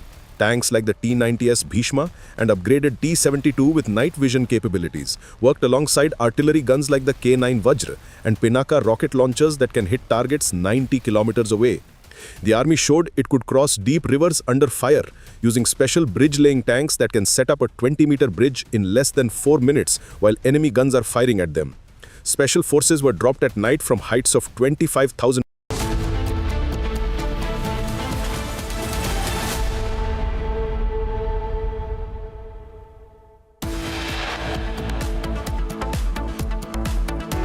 Babri मस्जिद के मुद्दे पर सरकारी खजाने से पैसा खर्च करने की बात जब उन्होंने छेड़ी थी, उसका भी विरोध यदि किसी ने किया था तो गुजराती मां की कोख से पैदा हुए सरदार वल्लभ भाई पटेल ने ही किया था, मेरे बहन भाई। Rajnath Singh slams Jawaharlal Nehru, claims he wanted to use public funds to build Babri Masjid. Congress calls Rajnath's remarks a lie.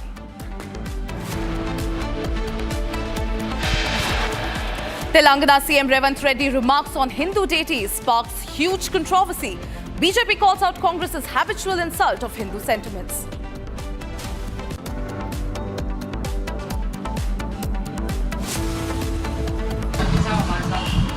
Sir आप कह रहे हैं सर स्कूलों में जो है जिहाद पढ़ाना चाहिए सर, आप कह रहे हैं सर स्कूलों में जिहाद पढ़ाना चाहिए. Massive controversy over Madani's pitch to have jihad taught in schools. Republic confronted Jamia Ulema-e-Hind chief. Major speculations over Jharkhand CM's meet with the PM. Congress calls for key meeting in Jharkhand on December 4th.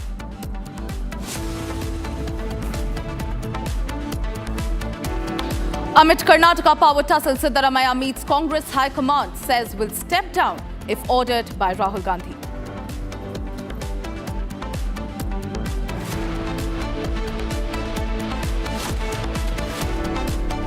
It's the most extensive coverage on the Modi-Putin meeting in Delhi. Republic Sputnik ahead on live updates.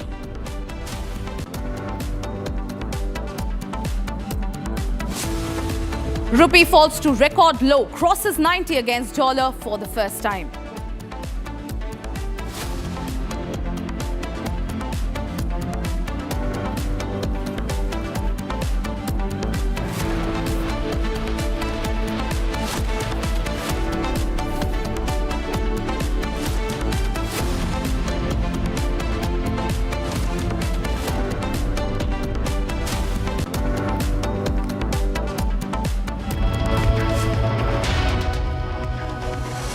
Ladies and gentlemen, we are starting this edition with a breaking news that is coming in. This time, the government has removed the mandatory pre-installation of the Sanchar Sathi app. The government has in fact said that given Sanchar Sathi's increasing acceptance, the government has decided to make it pre-mandatory for mobile manufacturing. Now, government has also said that so far 1.4 crore users have downloaded the app and are contributing to the information on 2,000 fraud incidents per day. Ladies and gentlemen, the controversy over Sanchar Sathi app is only brewing, and this time, the government's order to pre-install the app on all smartphones sold in India has sparked concerns. The government has now decided to remove the mandatory pre-installation of the Sanchar Sathi app. The government, in fact, said that with intent to provide access to cybersecurity to all citizens had mandated pre-installation of Sanchar Sathi app on smartphones. They have further said that the app is secure and is purely meant to help citizens from bad actors in the cyber world. Given Sanchar Sathi's increasing acceptance, government has decided not to make the pre-installation mandatory for the mobile manufacturers. This is the statement that is coming in from the Ministry of Communications here, ladies and gentlemen. The government has issued a new guideline. In fact, they have decided to remove the mandatory pre-installation of the Sanchar Sathi app. Remember, viewers, there was a lot of hue and cry over this particular app, with the opposition continuously stating that the app was a breach of privacy for the citizens of India. All right, I'm being joined by Senior Executive Editor Abhishek Kapoor on the phone line. Abhishek, the government has now decided that the mandatory pre-installation of the Sanchar Sathi app is no more a prerequisite. Tell us more. Well, you see, so there is a fresh notification coming in from the government, and they have clarified now that or rather, rolled back the provision of mandatory pre-installation of this app on all mobile phones or smartphones. And the government says that while a tremendous amount of success has been achieved in tracking cybercrime and even tracking lost phones with the help of this app over the last few months, the fact that the opposition tried to give it a spin or perhaps succeeded in some measure, as can be seen from the government rollback mantra, in suggesting that this was some kind of a spyware, this was some kind of a tracking app which would have, geo-tracked citizens and compromised their privacy. And that is the reason why the government, keeping in mind the sentiments of the larger masses, even if manipulated by the opposition, has decided to roll back Sanchar Sathi. The thinking was, in the government sources tell us, that if this perception gets strengthened that this is a spyware or connected with tracking of people, then the whole purpose of providing a cyber security net to the people and the masses would get defeated. So to take away that sting of the opposition attack, this mandatory provision of pre-installation of the software from the mobile phones has been done away with the fresh notification that just come out. Well, absolutely, Abhishek. Thank you for getting us those updates. In fact, ladies and gentlemen, listen in to what Minister of Communication Jyotiraditya Scindia had to say on the Sanchar Sathi app. Take a look. संचार साथी app का प्रयोग हमने 2025 में हम लोग ने शुरुआत किया। अब संचार साथी क्या है? संचार साथी एक ऐसा ऐप है जिसके आधार पर जन भागीदारी के आधार पर आज देश की एक एक जनता और नागरिक अपने आप को सुरक्षित रख सकता है फ्रॉड से, स्टोलन मोबाइल से, अपने स्टोलन मोबाइल को रिकॉर्ड कर सकता है, रिपोर्ट कर सकता है।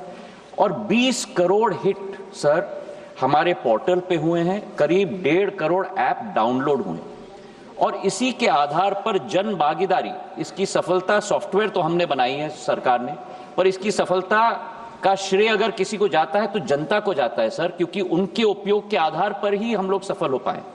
और आज मैं रिकॉर्ड पे रखना चाहता हूं कि इस ऐप और पोर्टल के आधार पर 1.5 करोड़ मोबाइल कनेक्शन देश के अंदर डिस्कनेक्ट हुए हैं जो फ्रॉडुलेंट हैं, क्योंकि जनता ने रिपोर्ट किया है। करीब 26 लाख स्टोलन हैंडसेट हम लोग ने ट्रेस किए, 7 लाख स्टोलन हैंडसेट जो उपभोक्ता है उसे हमने वापस भी कर दिया है, और 41 लाख मोबाइल कनेक्शन डिस्कनेक्ट हुए हैं, 6 लाख फ्रॉड हम लोग ने ब्लॉक किए। इसी के आधार पर हम लोग ने ये कोशिश की कि हम लोग हर एक नागरिक को वो चॉइस दें, क्योंकि ऐप फोन पे है इसका मतलब नहीं है कि वो ऑटोमेटिकली ऑपरेट हो जाएगा। जब तक मैं उपभोक्ता के रूप में उसमें रजिस्टर ना करूं तब तक वो ऑपरेट नहीं होगा। और मैं उपभोक्ता के आधार पर, जैसे मेरे फोन पर सर ढेर सारे ऐप्स होते हैं, मैं उस ऐप को भी दबा के मैं डिलीट कर सकता हूं। तो ये लोकतंत्र में पूर्ण हक और अधिकार नागरिक का है सर। हम लोग ने केवल ये ऐप सभी को उपलब्ध कराने के लिए कदम लिया है, लेकिन फिर भी मैं सदन के पटल पे भी कहना चाहता हूं, हमारा कोई हट नहीं, इसकी सफलता का प्रयोग जनता के आधार पर हुआ है। फीडबैक हमें मिलेगा, उस फीडबैक के आधार पर अगर उस ऑर्डर में भी हम लोगों को कोई चेंज लाना है उसके लिए भी हम लोग तैयार हैं। ये मैं अवश्य कहना चाहता हूं कि इस ऐप के आधार पर न स्नूपिंग संभव है न स्नूपिंग होगा। प्रधानमंत्री नरेंद्र मोदी जी की सरकार देश की जनता के हाथों में अधिकार देना चाहती है ताकि वे अपने आप को सुरक्षित रख पाए। बहुत बहुत धन्यवाद sir. Well, ladies and gentlemen, that was Jyotiraditya Scindia on the Sanchar Sathi app. There's a lot of controversy brewing around this particular app here, viewers. The Sanchar Sathi app controversy is revolving around the government's order to pre-install the app. However, in the latest move, this is a big move that is coming in from the government here, viewers. The government has in fact removed the mandatory pre-installation of this particular app. This is a big move that is coming in. In fact, the government has time and again reiterated that this is in fact a big boon for the citizens of India and not what the opposition continues to say. The opposition, on the other hand, says that this is in fact a snooping device for the citizens of India. However, like we just heard Jyotiraditya Scindia, and like the government has been continuously reiterating that this is in fact a boon for the citizens, and this is for all the rise in the cybercrime in the country. In fact, I'm being joined by cyber expert Enes Napinai. So thank you for speaking to Republic. This is a big move that is coming in from the government. The government has said that the pre-installation of this app is no more a mandate, and this, of course, is after. After the opposition said that this is an excuse for the government to sort of snoop on the citizens, ma'am. What is your first take on this? I must say first that I'm really glad that the government has changed its stand, and it is a wise decision, because the issue was never about Sanchar Sathi. It is for each person who wants to use the service to decide whether they want to download the app or not. The concern was when you make it mandatory. Contrary to corporate actions of similar vein, when a government does that, it is violative, and that is impermissible. So there are two things that the government has to ensure are not pushed forward.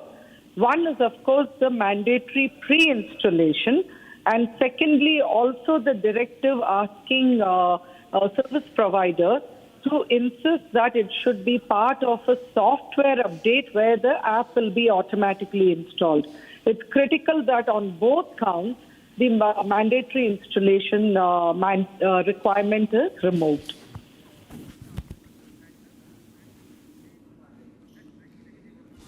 All right, thank you, ma'am, for giving us your take. Of course, this is one of the biggest stories that we are tracking here, ladies and gentlemen.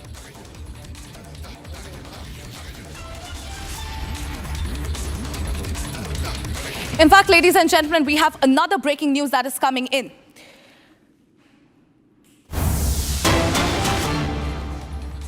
This one is from Karnataka here, viewers. Tension near Jamia Masjid as Hanuma Sankirtana Yatra has been halted by the police. The Hanuma Maladhari's Sankirtana Yatra was continued in Srirangapatna, with local residents distributing fruits and buttermilk to devotees along the 4-kilometer route.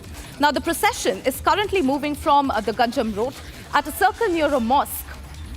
Some participants were seen placing lemons and lighting camphor as part of the ritual. Now, the Sankirtana Yatra reached the vicinity of the Jamia Masjid, where a group of Maladharis attempted to move forward towards the mosque area. It was here when the police intervened and stopped the Maladharis, leading to moments of pushing and jostling between the two sides. Some participants there were also raising slogans while pointing towards the Jamia Masjid side.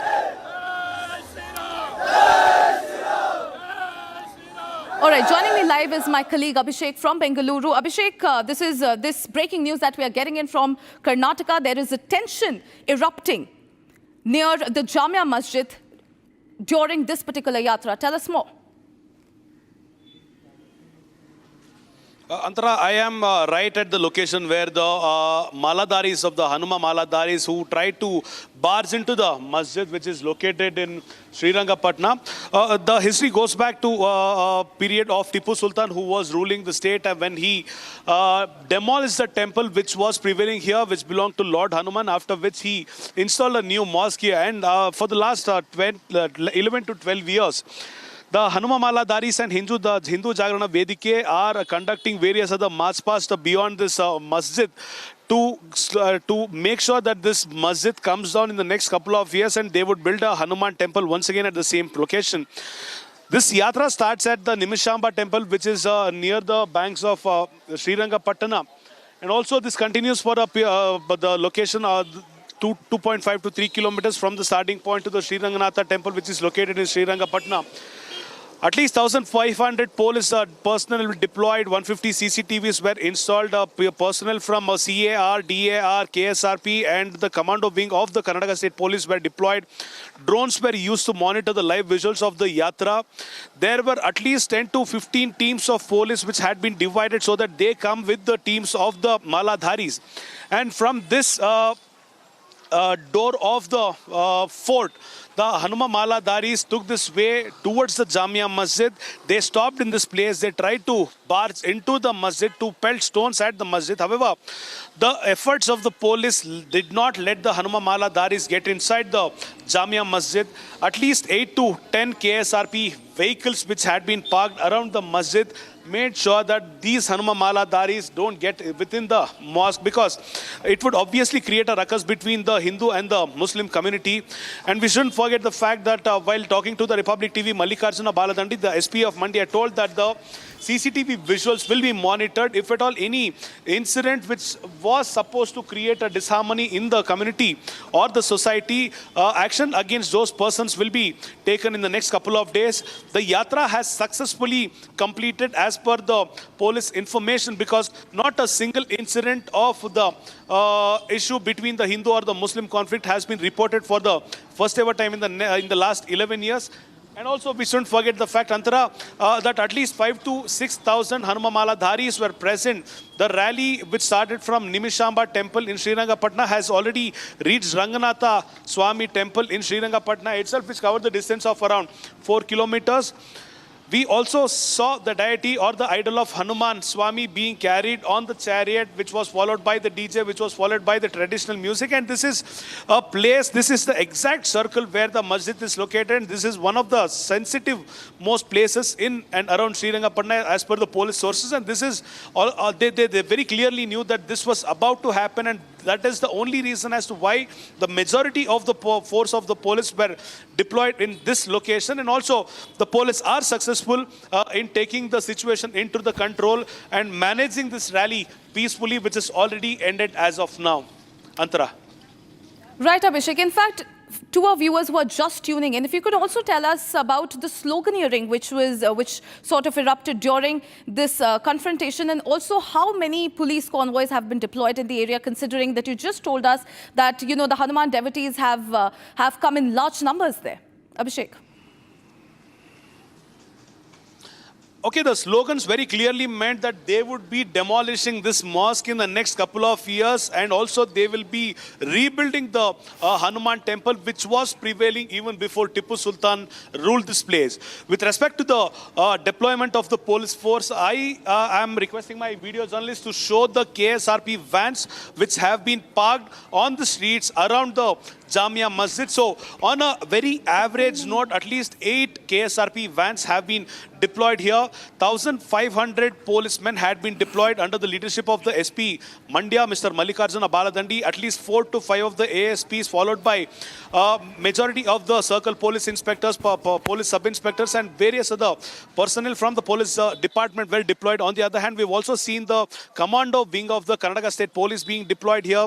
At least 2 to 3 drones were deployed during the entire march of this the Hanuma Maladharis. And not to forget, there were the police from the intelligence wing as well as the Mufti wing to make sure that none of the things go out of hand. And we shouldn't also forget the fact that CCTVs, more than 150 CCTVs had been installed all the way along from Nimishamba temple until the Sri Ranganatha Swami temple. And the fact is that majority of the sensitive places have already been barricaded up by the police, which will be taken out in the evening. So this is one successful yatra as per the police sources, and also we'll have to see what the Hindu leaders say about this in the next couple of minutes. Antara, back to you. Well, thank you, Abhishek, for getting us these details. Of course, we are very, very closely tracking this as well. Ladies and gentlemen, we are shifting our focus to another breaking news that is coming in. This one's from Pakistan here, ladies and gentlemen. The tension continues to brew over Imran Khan's continued isolation. In fact, in a resolute stand against the escalating isolation of former Pakistani PM Imran Khan at the Adiala jail in Rawalpindi, his sister, Noreen Khanum, announced that the family has charted a firm path forward amid growing concerns over his health and restricted access. Now, citing months of denied visits, despite court orders allowing the family and legal consultations, Khanum declared that every Tuesday, relatives, including herself, Alima Khanum and Uzma Khan, will stage a sit-in protest outside the Adiala jail gates, refusing to depart until permission is granted for 6 family members and 6 lawyers to meet Khan. The tension there, ladies and gentlemen, continues to brew over the continued isolation of former Pakistani PM Imran Khan. I'm being joined by my colleague Gursimran. Gursimran, Imran Khan's sister has now made it crystal clear that despite the fact that the court has allowed visitation, the isolation continues to be a point of contention for them. And now she has made it clear that they will be staging a sit-in protest outside the Adiala jail gates. Gursimran. Yes, it's Nooreen Khan that has come out with a statement that their now stance is very clear, that they are not going to bow down to the atrocities being committed upon Imran Khan by the Pakistani establishment on the directions of none other than Field Marshal General Asim Munir. Because yesterday we saw that when Uzma Khan came out of meeting with Imran Khan, she made it very clear that all is being done on the behest of General Asim Munir. And now Nooreen Khan has come out with a detailed charter that how they will be going ahead. She has said that every Tuesday they will be going to hold a sit-in protest until and unless they are granted a 12 members delegation that includes 6 from the family and 6 from the legal team of Imran Khan to visit Imran Khan and to meet him on the regular basis. Because yesterday also we have seen that Usman Khan came out and said that Imran told her that he has been kept in the solitary confinement and he has been denied speaking to even other of the inmates and has also been denied all the access that he was granted by the court's permission. So the way they have scuttled, the Pakistani establishment has scuttled all the leverages that were given to Imran Khan after the court orders, including access to its legal team, that they have taken it very seriously now, the family members, and now the entire PTI, will be outside the Adiala jail every Tuesday. Well, right, Gursimran, do stay with us. Ladies and gentlemen, we are getting another breaking news. This one's from Pakistan as well. TTP has claimed 4 attacks on Pakistan, ladies and gentlemen. Of course, the tension continues to brew here. There have been 4 separate attacks by TTP on Pakistan. We'll be shortly getting you the visuals of the same. Tehreek-e-Taliban Pakistan has claimed 4 separate attacks on 2nd of December 2025 under its ongoing Al-Khandak operations targeting security forces across Khyber Pakhtunkhwa's Dera Ismail Khan, North Waziristan, Bannu and Tank districts. Now, according to the group, a sniper cell struck a military checkpoint in Khowi Bahara within the Dera Ismail Khan's Parwa subdivision, while in North Waziristan's Hasu Khel area of Mir Ali subdivision, militants launched an assault on a military post alongside additional actions reported